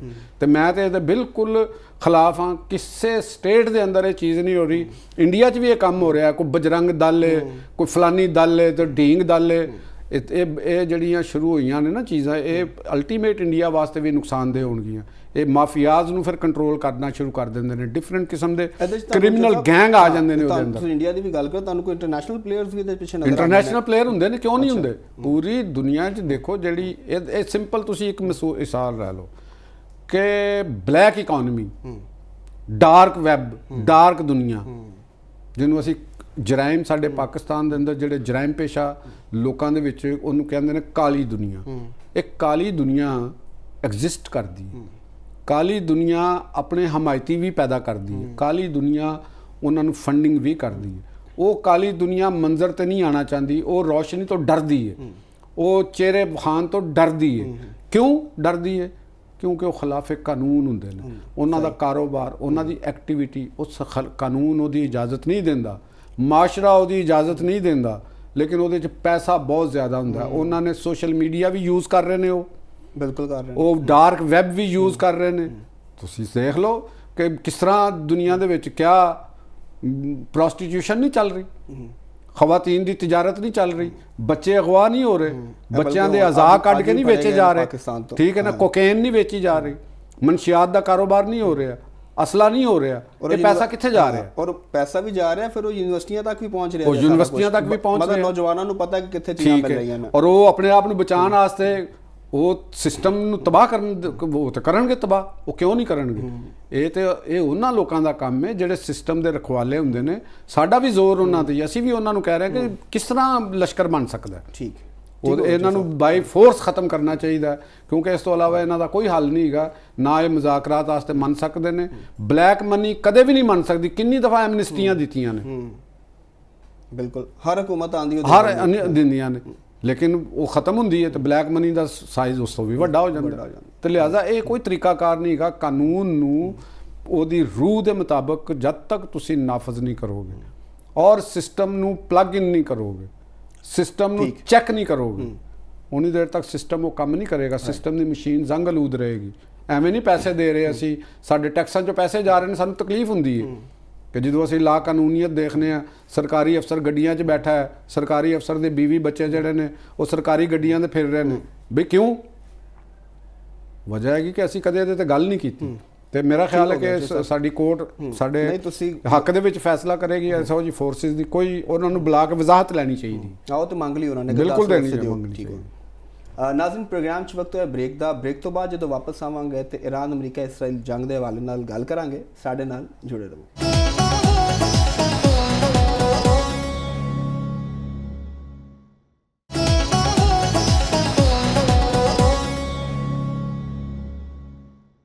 Welcome back Nazreen, Iran America Israel ਜੰਗ ਜਿਹੜੀ ਉਹਦਾ 34ਵਾਂ ਰੋਜ਼ ਹੈ ਔਰ ਜੰਗ ਜਿਹੜੀ ਉਹਦੀ ਸ਼ਿੱਦਤ 'ਚ ਇਜ਼ਾਫਾ ਹੀ ਹੁੰਦਾ ਜਾ ਰਿਹਾ। ਅਮਰੀਕੀ ਸਦਰ ਡੋਨਾਲਡ ਟਰੰਪ ਨੇ ਹੁਣ ਇਰਾਨ ਨੂੰ ਧਮਕੀ ਦਿੱਤੀ ਹੈ ਕਿ ਪੱਥਰ ਦੇ ਦੌਰ ਵਿੱਚ ਵਾਪਸ ਭੇਜਤਾ ਜਾਏਗਾ ਔਰ ਉਹਨਾਂ ਨੇ ਕਿਹਾ ਆਇੰਦਾ 2-3 ਹਫ਼ਤੇ ਜਿਹੜੇ ਹਮਲੇ ਮਜ਼ੀਦ ਤੇਜ਼ ਕੀਤੇ ਜਾਣਗੇ ਤੇ ਇਰਾਨ ਦੇ ਜਿਹੜੇ ਜੋਹਰੀ ਤੇ ਤਵਾਨਾਈ ਤਨਸੀਬਾਤ ਨੇ ਉਹਨਾਂ ਉੱਤੇ ਵੀ ਜਿਹੜੇ ਨੇ ਹਮਲੇ ਕੀਤੇ ਜਾਣਗੇ। ਦੂਜੀ ਤਰਫ ਜਿਹੜਾ ਜ਼ਮੀਨੀ ਕਾਰਵਾਈ ਦੀਆਂ ਵੀ ਗੱਲਾਂ ਆ ਰਹੀਆਂ ਤੇ ਇਰਾਨ ਦੀ ਤਰਫੋਂ ਰੱਦੇ ਮਲਾਇਆ ਕਿ ਅਗਰ ਐਸੀ ਕੋਈ ਹਰਕਤ ਹੋਈ तो कोई एक फौजी जरा उन्होंने भी जिंदा वापस नहीं जान दिता जाएगा। तो चोर साहब वाले चलने तो उन्होंने को पूछने कि भाई कभी अमरीकी सदर तरफों जंग बंदी की गल आती और कभी वो कहते हैं कि हमले तेज़ किए जाएंगे। तो ये सारी जी कशीदगी है सूरत हाल है ये किस करवट जाएगी? चोर साहब सूरत हाल नज़र आ रही है? देखो जी सूरत हाल है ना मैनू भी उंज ही नज़र आ रही जिवें बाकियां नूं भी नज़र आ रही है। जंग हो रही नज़र नहीं आती। अच्छा थोड़ा जिहा फर्क पैदा हो जाता है इसलिए तुहानूं एंगल दे नाल पुछ रहे किस एंगल नाल वेख रहे हो? देखो मैं इहदे बारे च पहले भी इजहार करदे आ ते हुण फिर दोबारा कर दिंदे आ। कुछ लोग साडे तजियाकार भी इंटरनेशनली भी जिहड़े कुछ मैं इंडिया दे भी तजिए सुनदा रहना वा और BBC और CNN वगैरह इंटरनेशनल मीडिया सुनते रहीदा ਤੇ ਉਹਦੇ ਅੰਦਰ ਨਾ ਕੁਝ ਚੀਜ਼ਾਂ ਪ੍ਰੈਜ਼ੀਡੈਂਟ ਟਰੰਪ ਦੇ ਹਵਾਲੇ ਦੇ ਨਾਲ ਵੀ ਕਿਹਾ ਜਾ ਰਿਹਾ ਕਿ ਉਹਨਾਂ ਦਾ ਕੋਈ ਇਤਬਾਰ ਨਹੀਂ ਜਾਂ ਉਹ ਇੱਕ ਫਜ਼ੂਲ ਆਦਮੀ ਹੈ ਜਾਂ ਉਹਦੀ ਕੋਈ ਜਾਂ ਸੈਂਸ ਨਹੀਂ ਹੈ ਉਹਨਾਂ ਨੂੰ ਕੋਈ ਇਸ ਤਰ੍ਹਾਂ ਦੀਆਂ ਗੱਲਾਂ। ਤੇ ਮੇਰਾ ਜ਼ਰਾ ਥੋੜਾ ਜਿਹਾ ਖਿਆਲ ਮੁਖਤਲਿਫ ਹੈਗਾ। ਆ ਗਿਆ ਨਾ ਫਿਰ ਮੰਨ ਲਿਆ ਤੁਸੀਂ ਹੁਣ। ਮੈਂ ਕਹਿੰਦਾ ਕਿ ਉਹ ਹੀ ਵਾਜ਼ ਅ ਵੈਰੀ ਸ਼ਰੂਡ ਪਰਸਨ ਔਰ ਦੂਸਰੀ ਗੱਲ ਹੈਗੀ ਕਿ ਇਕੱਲੇ ਉਹ ਨਹੀਂ ਗਏ ਉਹਨਾਂ ਦੇ ਨਾਲ ਜਿਹੜੀ ਟੀਮ ਹੈ ਪੂਰੀ ਮਾਈਕ ਰੋਬੀਓ ਨੇ ਜਿਹੜੇ ਉਹਨਾਂ ਦੇ ਵਜ਼ੀਰ ਦਿਫਾ ਨੇ ਔਰ ਉਹਨਾਂ ਦੇ ਨਾਇਬ ਸਦਰ ਨੇ ਔਰ ਇਹ ਸਾਰਾ ਜਿਹੜਾ ਗਰੁੱਪ ਹੈਗਾ ਮੈਂ ਪਹਿਲੇ ਵੀ ਕਹਿ ਚੁੱਕਿਆ ਵਾਂ ਇਹ ਜ਼ਰਾ ਬਿਲਕੁਲ ਡਿਫਰੈਂਟ ਕਿਸਮ ਦਾ ਗਰੁੱਪ ਹੈਗਾ। ਇਹ ਉਹ ਲੋਕ ਹੈਗੇ ਨੇ ਜਿਹੜੇ ਗੱਲ ਜਿਵੇਂ ਸਾਡੇ ਅਸੀਂ ਕਹਿੰਦੇ ਆ ਨਾ ਕਿ ਯਾਰ ਉਹ ਗੱਲ ਬਾਅਦ ਚੋਂ ਕਰਦਾ ਤੇ ਚਪੇੜ ਪਹਿਲੇ ਮਾਰਦਾ ਠੀਕ ਹੈ ਨਾ। ਤੇ ਉਹ ਇਹ ਇਹਨਾਂ ਦਾ ਮਾਈਂਡ ਸੈਟ ਹੈਗਾ ਕਿ ਅਮਰੀਕਾ ਨੇ ਜਿਹੜੇ ਆਪਣੇ ਇਤਿਹਾਦੀ ਵੀ ਪਾਲੇ ਹੋਏ ਸਨ ਨਾ ਉਹਨਾਂ ਨੇ ਅਮਰੀਕਾ ਦੇ ਕੋਲੋਂ ਨਜਾਇਜ਼ ਫਾਇਦਾ ਕੀਤਾ ਤੇ ਖੁਦ ਕੁਝ ਨਹੀਂ ਕੀਤਾ। ਉਹ ਈਰਾਨ ਦੇ ਬਹਰਾਨ ਨੂੰ ਵੀ ਉਹ ਇਸੇ ਨਜ਼ਰ 'ਚ ਦੇਖ ਰਹੇ ਨੇ ਜਿਵੇਂ ਉਹਨਾਂ ਨੇ ਪ੍ਰੈਜ਼ੀਡੈਂਟ ਓਬਾਮਾ ਦੇ ਉੱਤੇ ਵੀ ਤਨਕੀਦ ਕੀਤੀ ਮੁਆਹਦੇ ਦੇ ਉੱਤੇ ਉਹਨਾਂ ਨੇ ਜੋ ਬਾਈਡਨ ਦੇ ਉੱਤੇ ਵੀ ਤਨਕੀਦ ਕੀਤੀ ਹੈ ਕਿ ਵੀ ਇਹ ਅਗਰ ਤੁਸੀਂ ਪਹਿਲੇ ਕੰਮ ਇਹੋ ਹੀ ਕਰ ਲੈਂਦੇ ਤਾਂ ਸ਼ਾਇਦ ਇਹ ਨੌਬਤ ਨਾ ਆਉਂਦੀ। ਠੀਕ ਹੈ ਨਾ ਜੀ। ਤੇ ਐਸੇ ਲਈ ਫਿਰ ਉਹਨਾਂ ਨੇ ਜਿਹੜਾ ਬਿਆਨ ਦਿੱਤਾ ਉਹਨਾਂ ਨੇ ਕਿਹਾ ਬਰਤਾਨੀਆ ਦੂਜੇ ਮੁਲਕਾਂ ਤੇ ਆਪ ਨਾਲ ਮਤ ਕਰਵਾ ਕੇ ਠੀਕ ਹੈ ਉਹਨਾਂ ਦਾ ਵਾਜ਼ਿਹ ਹੈਗਾ ਕਿ ਜਿਹੜੀ ਆਪਨਾ ਹੁਰਮਜ਼ ਦੀ ਆਇਲ ਟ੍ਰੈਫਿਕ ਹੈਗੀ ਹੈ ਉਹਦੇ 'ਚ ਅਮਰੀਕਾ ਦਾ ਤਾਂ ਕੋਈ ਉਹਦੇ 'ਚ ਕੋਈ ਜ਼ੀਰੋ ਹੈ ਉਹਨਾਂ ਦੀ ਟ੍ਰੇਡ ਤੇ ਉੱਥੋਂ ਹੈ ਹੀ ਨਹੀਂ। ਅਮਰੀਕਾ ਦੀ ਤਾਂ ਕੋਈ ਟ੍ਰੇਡ ਨਹੀਂ ਨਾ ਉੱਥੇ ਹੈਗੀ। ਅਮਰੀਕਾ ਦੇ ਵਿੱਚ ਤੁਸੀਂ ਅੱਜ ਖਬਰਾਂ ਵੀ ਛਪੀਆਂ ਨੇ ਕਿ ਅਮਰੀਕਾ ਤੇ ਦੁਨੀਆ ਦੇ ਵਿੱਚ ਸਭ ਤੋਂ ਜ਼ਿਆਦਾ ਆਇਲ ਇਸ ਵਕਤ ਵੇਚ ਰਿਹਾ ਪ੍ਰੋਡਿਊਸ ਵੀ ਕਰ ਰਿਹਾ। ਬਿਲਕੁਲ ਠੀਕ ਹੈ। ਉਹਦੇ ਕੋਲ ਹੁਣ ਵੈਨਜ਼ੁਏਲਾ ਦਾ ਤੇਲ ਵੀ ਉਹ ਤਾਂ ਕਹਿ ਰਿਹਾ ਯੂਰਪ ਨੂੰ ਫਿਰ ਨਾਲ ਉਹਨੇ ਇਹ ਵੀ ਕਿਹਾ ਕਿ ਤੁਸੀਂ ਖੁਦ ਜਾ ਕੇ ਖਲਵਾ ਲਓ ਭਾਈਜਾਨ ਜੇ ਤੁਸੀਂ ਸਾਡੇ ਨਾਲ ਨਹੀਂ ਲੜਨਾ। ਮੈਂ ਉਹਨਾਂ ਦੀ ਗੱਲ ਕਰ ਰਿਹਾ ਤੁਸੀਂ ਇਹਨੂੰ ਈਰਾਨ ਨਾਲ ਅਗਰ ਉਹਨਾਂ ਨੇ ਕਿਹਾ ਕਿ ਜੀ ਤੁਸੀਂ ਨਹੀਂ ਲੜਨਾ ਸਾਡੇ ਨਾਲ ਗਰਾਊਂਡ ਫੋਰਸ ਨਹੀਂ ਭੇਜਣੀ ਪੈਸੇ ਤੁਸੀਂ ਨਹੀਂ ਦੇਣੇ ਤੇ ਇਹ ਜਿਹੜੀਆਂ ਤੁਸੀਂ ਗੱਡੀਆਂ ਚਲਾਉਣੀਆਂ ਨੇ ਤੇਲ ਮੰਗਦੇ ਪਏ ਹੋ ਤਾਂ ਕਹਿ ਰਹੇ ਹੋ ਰਸਤਾ ਖੋਲੋ ਉੱਥੇ ਜੰਗ ਹੋ ਰਹੀ ਹੈ ਜਨਾਬੇ ਵਾਲਾ ਉਹ ਕੋਈ ਪਿਕਨਿਕ ਪਾਰਟੀ ਨਹੀਂ ਹੋ ਰਹੀ ਉੱਥੇ ਜੰਗ ਹੋ ਰਹੀ ਜਿਹੜਾ ਮੁਖਾਲਫ ਫਰੀਕ ਉਹਨੇ ਰਸਤੇ ਬੰਦ ਕਰਨੇ ਨੇ ਉਹਨੇ ਜਹਾਜ਼ ਨੂੰ ਰੋਕਣੇ ਨੇ ਤੇ ਸਾਨੂੰ ਤਾਂ ਕੋਈ ਜ਼ਰੂਰਤ ਨਹੀਂ, ਅਸੀਂ ਤਾਂ 에ਅਰ ਅਟੈਕ ਕਰ ਰਹੇ ਹਾਂ। ਹਾਂ, ਤੇ ਤੁਸੀਂ ਜ਼ਰਾ ਹਿੰਮਤ ਕਰੋ, ਜਾ ਕੇ ਉਹਨਾਂ ਦੀ ਮਿੰਨਤ ਕਰੋ, ਤਰਲਾ ਕਰੋ, ਜਹਾਜ਼ ਆਪਣੇ ਕਢਾ ਲਓ, ਤੁਹਾਡੇ 'ਚ ਇੰਨੀ ਹਿੰਮਤ ਹੈ। ਕੇਅਰ ਸਟਾਰਮਰ ਨੂੰ ਵੀ ਉਹਨਾਂ ਨੇ ਕਿਹਾ, ਔਰ ਉਹਨਾਂ ਫਰਾਂਸ ਦੇ ਪ੍ਰੈਜ਼ੀਡੈਂਟ ਨੂੰ ਵੀ ਕਿਹਾ, ਉਹਨਾਂ ਨੂੰ ਕਿਹਾ ਤੁਸੀਂ ਤੇ ਆਪਣੀ ਬੀਵੀ ਕੋਲੋਂ ਥੱਪੜ ਖਾਦਾ ਤੇ ਉਹਦੀ ਵਜ੍ਹਾ ਨਾਲ ਹੀ ਤੁਹਾਡੀ ਅਜੇ ਤੱਕ ਅਕਲ ਟਿਕਾਣੇ ਨਹੀਂ, ਠੀਕ ਹੈ ਨਾ। ਇਹ ਟਾਉਂਟ ਕਰਦਾ, ਇਹ ਸਾਈਕੋਲੋਜੀਕਲ ਉਹਨਾਂ ਦੇ ਉੱਤੇ ਵਾਰ ਕਰ ਰਿਹਾ, ਉਹਨਾਂ ਨੂੰ ਜਿਵੇਂ ਟਰੋਲ ਕਰਨਾ ਨਹੀਂ ਹੁੰਦਾ ਕਿਸੇ ਨੂੰ, ਉਹਨਾਂ ਨੂੰ ਇਸ਼ਤਾਲ ਦਿਲਾਉਣ ਦੀ ਕੋਸ਼ਿਸ਼ ਕਰ ਰਿਹਾ ਕਿ ਉਹ ਗਲਤੀ ਕਰਨ। ਦੇਖੋ ਗੱਲ ਹੈਗੀ ਹੈ ਕਿ ਅਮਰੀਕਨ ਦੇ ਜਿਹੜੇ ਅਜ਼ਾਇਮ ਨੇ, ਜ਼ੇਨ 'ਚ ਰੱਖਣਾ ਕਿ ਅਮਰੀਕਨ ਅਜ਼ਾਇਮ ਡਿਲੇ ਹੋ ਸਕਦੇ ਨੇ। ਦੇਖੋ ਉਹਨਾਂ ਨੇ ਬਸ਼ਾਰੁਲ ਅਸਦ ਦੇ ਖਿਲਾਫ, ਸ਼ਾਮ ਦੇ ਖਿਲਾਫ ਕਿੰਨੀ ਦੇਰ ਤੋਂ ਲੜਾਈ ਜਾਰੀ ਰਹੀ, ਵਿੱਚ ਰੁਕ ਗਈ, ਰੂਸ ਦੇ ਵਜ੍ਹਾ ਦੇ ਨਾਲ ਰੁਕ ਗਈ, ਲੇਕਿਨ ਅਲਟੀਮੇਟ ਉਹਨਾਂ ਨੇ ਉਹਦਾ ਇਕਤਦਾਰ ਖਤਮ ਕਰਕੇ ਦਬ ਲਿਆ। ਇਹਨਾਂ ਚੀਜ਼ਾਂ ਨੂੰ ਦੇਖਦੇ ਹੋਏ ਤੇ ਇਰਾਨ ਦਾ ਵੀ ਰੱਦੇਮਲ ਆ ਰਿਹਾ ਨਾ ਕਿ ਵੀ ਸਾਨੂੰ ਅਮਰੀਕਾ ਦੇ ਉੱਤੇ ਬਾਅਦ ਹੁਣ ਅਗਰ ਮੇਰੇ ਕੋਲੋਂ ਤੁਸੀਂ ਪੁੱਛੋ, ਈਰਾਨ ਦੇ ਵਿੱਚ ਰਜੀਮ ਨੇ ਚੇਂਜ ਹੋਣਾ ਹੀ ਹੋਣਾ। ਅੱਛਾ, ਠੀਕ ਹੋ ਗਿਆ। ਉਹਦੀ ਵਜ੍ਹਾ ਹੈਗੀ ਹੈ ਕਿ ਅੱਜ ਵੀ ਜੰਗ ਬੰਦ ਹੋ ਜਾਂਦੀ ਹੈ, ਜਿੰਨਾ ਈਰਾਨ ਨੂੰ ਡੈਮੇਜ ਪਹੁੰਚ ਗਿਆ ਉੱਥੇ ਰਜੀਮ ਬਚ ਜਾਂਦੀ ਹੈ, ਲੇਕਿਨ ਰਜੀਮ ਦਾ ਕੰਟਰੋਲ ਉਹ ਨਹੀਂ ਰਹੇਗਾ ਜਿਹੜਾ ਜੰਗ ਤੋਂ ਪਹਿਲੇ ਸੀ। ਉਹਨਾਂ ਦੇ ਮੁਜ਼ਾਹਰੇ ਪਹਿਲੇ ਵੀ ਹੋ ਚੁੱਕੇ ਸਨ ਉੱਥੇ, ਅਨਰੈਸਟ। ਜਿਸਲੇ ਇਹ ਜੰਗ ਛੱਟ ਜਾਏਗੀ ਫਿਰ ਜਿਹੜੀ ਉੱਥੋਂ ਦੀਆਂ ਕੂਵਤਾਂ ਨੇ ਉਹ ਬਾਹਰ ਨਿਕਲਣਗੀਆਂ। ਜਿਵੇਂ ਕੁਝ ਬਾਜ਼ ਲੋਕ ਉੱਥੋਂ ਦੇ ਕੁਝ ਲੀਡਰਾਂ ਦੀ ਗ੍ਰਿਫਤਾਰੀ ਦੀਆਂ ਵੀ ਗੱਲਾਂ ਕਰ ਰਹੇ ਨੇ, ਜਿਹੜੀਆਂ ਅਜੇ ਤਸਦੀਕ ਨਹੀਂ ਹੋਈਆਂ ਕਿ ਈਰਾਨ ਦੇ ਆਪੋਜੀਸ਼ਨ ਦੇ ਬੰਦੇ ਗ੍ਰਿਫਤਾਰ ਹੋਏ ਨੇ, ਠੀਕ ਹੈ ਨਾ ਜੀ। ਤੇ ਇਹ ਚੀਜ਼ਾਂ ਆਉਣ ਵਾਲੇ ਟਾਈਮ ਦੇ ਵਿੱਚ ਫਿਰ ਦੂਸਰੀ ਗੱਲ ਮੁਸ਼ਕਲ ਹੈਗੀ ਹੈ ਕਿ ਈਰਾਨ ਦੇ ਅੰਦਰ ਜੰਗ ਕੌਣ ਬੰਦ ਕਰੇਗਾ। ਉੱਥੇ ਤੇ ਪਾਸਦਾਰਾਨ ਦੇ ਕੋਲ ਇਕਤਦਾਰ ਹੈ, ਪਾਸਦਾਰਾਨ ਅਗਰ ਉਧਰ ਦੂਸਰੀ ਤਰਫ ਹੈ ਤੇ ਇਧਰ ਪਾਸਦਾਰਾਨ ਨੂੰ ਸਰੈਂਡਰ ਕਰਾਣਗੇ, ਉਹਨਾਂ ਦੇ ਕੋਲੋਂ ਕੀ ਕਰਾਣਗੇ, ਕੌਣ ਕਰੇਗਾ। ਸਪਲਿਟ ਹੋ ਗਿਆ ਉੱਥੇ, ਉਹ ਕਿਸੇ ਦੇ ਕੰਟਰੋਲ 'ਚ ਨਹੀਂ ਰਹੇ। ਕਾਲਿਬਾਫ ਜਿਹੜਾ ਮੈਂ ਪਹਿਲੇ ਵੀ ਜ਼ਿਕਰ ਕਰਿਆ, ਇੱਕ ਸਟਰੋਂਗ ਮੈਨ ਦੀ ਸ਼ਕਲ ਦੇ ਵਿੱਚ ਸਾਹਮਣੇ ਉਹ ਆਏ ਨੇ, ਤੇ ਮੈਨੂੰ ਨਹੀਂ ਲੱਗਦਾ ਪਿਆ ਕਿ ਇਸ ਵਕਤ ਪਜ਼ਕਸ਼ੀਆਨ ਜਾਂ ਜਿਹੜੇ ਉਹਨਾਂ ਦੇ ਇਰਾਕਚੀ ਨੇ ਉਹ ਇਸ ਪੋਜੀਸ਼ਨ 'ਚ ਨੇ ਕਿ ਉਹ, ਕਿਉਂਕਿ ਅਗਰ ਤੇ ਉਹਨਾਂ ਨੇ ਤੇ ਤੁਹਾਨੂੰ ਪਤਾ ਖਲੀਜ ਦੇ ਮੁਲਕਾਂ ਦੇ ਕੋਲੋਂ ਮਾਜ਼ਰਤ ਵੀ ਕੀਤੀ ਸੀ, ਤੇ ਲੇਕਿਨ ਨਹੀਂ ਹਮਲੇ ਰੁਕੇ, ਹਮਲੇ ਤੇ ਜਾਰੀ ਰਹੇ।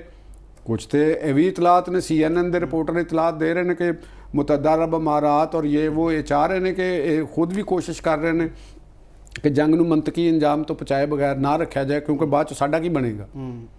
ਅਨਰੈਸਟ ਉੱਥੇ ਹੋ ਰਹੀ ਹੈ, ਤੇ ਆ ਵੀ ਰਹਿਣਾ ਕੋਈ ਮੁਤਾਲਬਾ ਵੀ ਕੀਤਾ ਤੇ ਇਸਰਾਈਲ ਵੀ ਇੱਕ ਫਰੀਕ ਹੈ। ਲਿਹਾਜ਼ਾ ਇਹ ਤੁਸੀਂ ਕਹਿਣਾ, ਔਰ ਨੈਟੋ ਦੀ ਆਪਣੀ ਲੜਾਈ ਹੈ, ਨੈਟੋ ਦੀ ਨਹੀਂ ਸਾਰੇ ਦੀ, ਬਰਤਾਨੀਆ ਖਾਸ ਤੌਰ ਤੇ, ਔਰ ਉਹ 35 ਮੁਲਕਾਂ ਦਾ ਇਜਲਾਸ ਵੀ, ਕਿਉਂਕਿ ਉਹ ਅੱਗੇ ਬ੍ਰੈਗਜ਼ਿਟ ਚੋਂ ਨਿਕਲ ਗਿਆ, ਯੂਰਪੀ ਯੂਨੀਅਨ ਚੋਂ ਨਿਕਲ ਗਿਆ, ਉਹਨੂੰ ਸਮਝ ਨਹੀਂ ਆ ਰਹੀ ਕੇਅਰ ਸਟਾਰਮਰ ਨੂੰ ਕਿ ਹੁਣ ਮੈਂ ਕਿਸ ਤਰ੍ਹਾਂ ਕਰਾਂ ਕੰਮ ਨੂੰ। ਤੇ ਮੈਨੂੰ ਨਹੀਂ ਲੱਗਦਾ ਕਿ ਇੰਨੀ ਕੋਈ ਬਗੈਰ ਕਿਸੇ ਰਿਜ਼ਲਟ ਤੋਂ, ਜਾਂ ਪ੍ਰੈਜ਼ੀਡੈਂਟ ਟਰੰਪ ਜਿਸ ਤਰ੍ਹਾਂ ਉਹਨਾਂ ਨੇ ਆਇਲ ਦੇ ਉੱਤੇ ਕਬਜ਼ਾ ਕਰਨਾ, ਖਾਰਕ ਦਾ, ਜਾਂ ਇਹੋ ਜਿਹੀਆਂ ਚੀਜ਼ਾਂ ਦੇ ਉੱਤੇ ਇਹ ਗਰਾਊਂਡ ਫੋਰਸਿਸ ਆ ਸਕਦੀਆਂ ਨੇ ਉੱਥੇ, ਇਹਦਾ ਇਮਕਾਨ ਬਹੁਤ ਜ਼ਿਆਦਾ ਨੇ ਉਹ ਉੱਥੇ ਆ ਜਾਣ। ਤੇ ਕਿਉਂਕਿ ਈਰਾਨ ਜਿਸ ਤਰੀਕੇ ਦੇ ਨਾਲ ਅਰਬੀਲ ਦੇ ਉੱਤੇ, ਇਰਾਕ 'ਚ ਜਿਹੜੇ ਹਮਲੇ ਹੋਏ ਨੇ ਅਰਬੀਲ ਤੇ ਹੋਏ ਨੇ, ਠੀਕ ਹੈ, ਕੁਰਦਿਸਤਾਨ ਦੇ ਇਲਾਕੇ ਦੇ ਉੱਥੇ ਖੈਰ ਬਗਦਾਦ ਤੇ ਉਹਨਾਂ ਨੇ ਵਾਰਨਿੰਗ ਵੀ ਜਾਰੀ ਕਰਤੀ। ਬਗਦਾਦ ਇੱਕ ਅਲੱਗ ਚੀਜ਼ ਹੈ, ਇਹ ਆਇਲ ਦੇ ਰਿਜ਼ਰਵ ਨੇ। ਕੁਰਦਿਸਤਾਨ ਜਿਹੜਾ ਆਟੋਨਮਸ ਏਰੀਆ ਹੈ ਨਾ, ਉਹਦੇ 'ਚ ਅਰਬੀਲ 'ਚ ਹੋਏ ਨੇ। ਇੱਥੇ ਜ਼ਾਹਿਰ ਅਗਰ ਈਰਾਨ ਉੱਥੇ ਕਰ ਰਿਹਾ ਤੇ ਜ਼ਾਹਿਰ ਕੁਰਦਾਂ ਦਾ ਫਿਰ ਉੱਥੇ ਹੋਣਾ। ਤੇ ਅਜੇ ਜੰਗ ਜਿਹੜੀ ਹੈ, ਗੱਲਾਂ ਤੇ ਬਹੁਤ ਨੇ ਤੁਹਾਡੇ ਨਾਲ ਕਰਨ ਨੂੰ, ਲੇਕਿਨ ਜ਼ਾਹਿਰ ਵਕਤ ਜਿਹੜਾ ਵੇ ਉਹ ਮੌਲਤ ਨਹੀਂ ਦੇ ਰਿਹਾ। ਤੇ ਹੁਣ ਮੇਰਾ ਖਿਆਲ ਵਕਤ ਤੇ ਕਿਸੇ ਨੂੰ ਵੀ ਨਹੀਂ ਦਿੰਦਾ, ਅਸੀਂ ਤੇ ਬਹੁਤ ਛੋਟੀ ਜਿਹੀ ਚੀਜ਼ਾਂ ਨੇ, ਵਕਤ ਦੀ ਕਦਰ ਕਰਨੀ ਚਾਹੀਦੀ ਹੈ। ਤੇ ਜਾਂਦੇ ਜਾਂਦੇ ਮੈਂ ਇੱਕ ਗੱਲ ਵੀ ਤੁਹਾਨੂੰ ਦੱਸ ਦਿਆਂ ਕਿ ਜਿਹੜੀ ਇੱਕ ਤੇ ਮੈਂ ਕਹਿਤੀ ਕਿ ਰਜੀਮ ਬਹਰਹਾਲ ਨਹੀਂ ਰਹਿਣੀ, ਠੀਕ ਹੋ ਗਿਆ ਜੀ। ਔਰ ਪ੍ਰੈਜ਼ੀਡੈਂਟ ਟਰੰਪ ਜਿਹੜਾ ਹੈ ਨਾ, ਉਹ ਆਪਣੇ ਅਜ਼ਾਇਮ ਤੋਂ ਨਹੀਂ ਟਲੇਗਾ, ਇਹ ਗੱਲ ਹੋ ਗਈ। ਤੇ ਹੁਣ ਮੇਰਾ ਖਿਆਲ ਹੈ ਅਸੀਂ ਠੀਕ ਹੋਗਾ। ਤੁਸੀਂ ਸਭ ਬੜੀ ਤੇ ਲੰਮੀ ਡਿਬੇਟ ਹੋ ਜਾਣੀ ਹੈ, ਅਸੀਂ ਡਿਬੇਟ ਕਿਸੇ ਹੋਰ ਪ੍ਰੋਗਰਾਮ 'ਚ ਰੱਖਾਂਗੇ।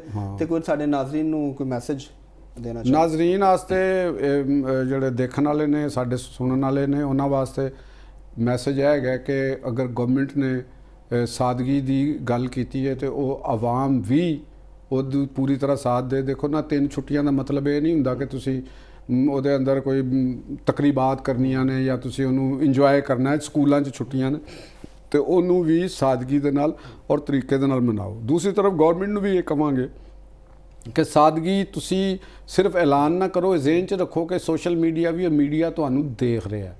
ਔਰ ਪਿਛਲੇ ਦਿਨੋਂ ਜਿਹੜਾ ਪ੍ਰੈਜ਼ੀਡੈਂਟ ਹਾਊਸ ਵਿੱਚ ਇਜਲਾਸ ਵੀ ਹੋਇਆ, ਚਾਰੇ ਸੂਬਾਈ ਵਜ਼ਰਾ ਆਲਾ ਵੀ ਸ਼ਰੀਕ ਸਨ ਔਰ ਦੀਗਰ ਵੀ ਸਨ, ਤੇ ਉਸ ਤੋਂ ਬਾਅਦ ਵੀ ਇਹ ਕੁਝ ਰਿਪੋਰਟਾਂ ਆਈਆਂ ਕਿ ਤੇਲ ਦੀ ਸਰਕਾਰੀ ਕੰਜ਼ੰਪਸ਼ਨ ਦੇ ਵਿੱਚ ਵੀ 25% ਇਜ਼ਾਫਾ ਹੋਇਆ ਬਜਾਏ ਕਿ ਘਟਣ ਦੇ। ਠੀਕ ਹੈ, ਸਰਕਾਰੀ ਪ੍ਰਾਈਵੇਟ ਵੀ ਪ੍ਰਾਈਵੇਟ ਵੀ ਹੋਇਆ, overall, ਹਾਂ ਸੌਰੀ ਉਹਦੇ ਓਵਰਆਲ ਜਿਹੜਾ ਇਜ਼ਾਫਾ ਹੋਇਆ ਤੇ ਸਾਡੀ ਆਵਾਮ ਨੂੰ ਵੀ ਔਰ ਗਵਰਨਮੈਂਟ ਦੋਨਾਂ ਨੂੰ ਵੀ ਉਹਦੇ ਤੇ ਸਭ ਨੂੰ ਜ਼ਿੰਮੇਵਾਰੀ ਦਾ ਮੁਜ਼ਾਹਰਾ ਕਰਨਾ ਚਾਹੀਦਾ, ਕਿਉਂਕਿ ਮੁਸ਼ਕਲ ਵਕਤ ਆਰਜ਼ੀ ਹੁੰਦਾ, ਗੁਜ਼ਰ ਜਾਂਦਾ। ਤੇ ਇਹਦੇ ਅੰਦਰ ਤੁਸੀਂ ਅਗਰ ਜ਼ਿੰਮੇਵਾਰੀ ਦਾ ਸਬੂਤ ਦਿਓਗੇ ਤੇ ਇੱਕ ਯਕਜਹਿਤੀ ਵੀ ਵਧੇਗੀ, ਕੌਮੀ ਸ਼ਊਰ ਵੀ ਬੁਲੰਦ ਹੋਏਗਾ। ਤੇ ਮੈਨੂੰ ਉਮੀਦ ਹੈ ਕਿ ਸਾਰੇ ਸਾਡੇ ਲੋਕ ਜਿਹੜੇ ਨੇ ਉਹ ਇਹਦੇ ਤੇ ਅਮਲ ਕਰਨਗੇ ਤੇ ਇਨਸ਼ਾਅੱਲਾ ਪਾਕਿਸਤਾਨ ਤਰੱਕੀ ਕਰੇਗਾ। इंशाल्लाह चौधरी साहब, बड़ा बेहतरीन तुसी मैसेज दिता है। यकीनन अगर हर इंसान और हर शहरी अपना अपना रोल प्ले करेगा तो मिल के मुश्किल वक्त जड़ा वे तो निकला जा सकता है। नाज़रीन, प्रोग्राम का वक्त हो गया ख़त्म। मैनू तो साडी पूरी टीम नूं दिओ इजाज़त। कल हाज़र होवांगे ऐसे वेले ते करांगे गूढ़ी गल लतीफ़ चौधरी दे नाल।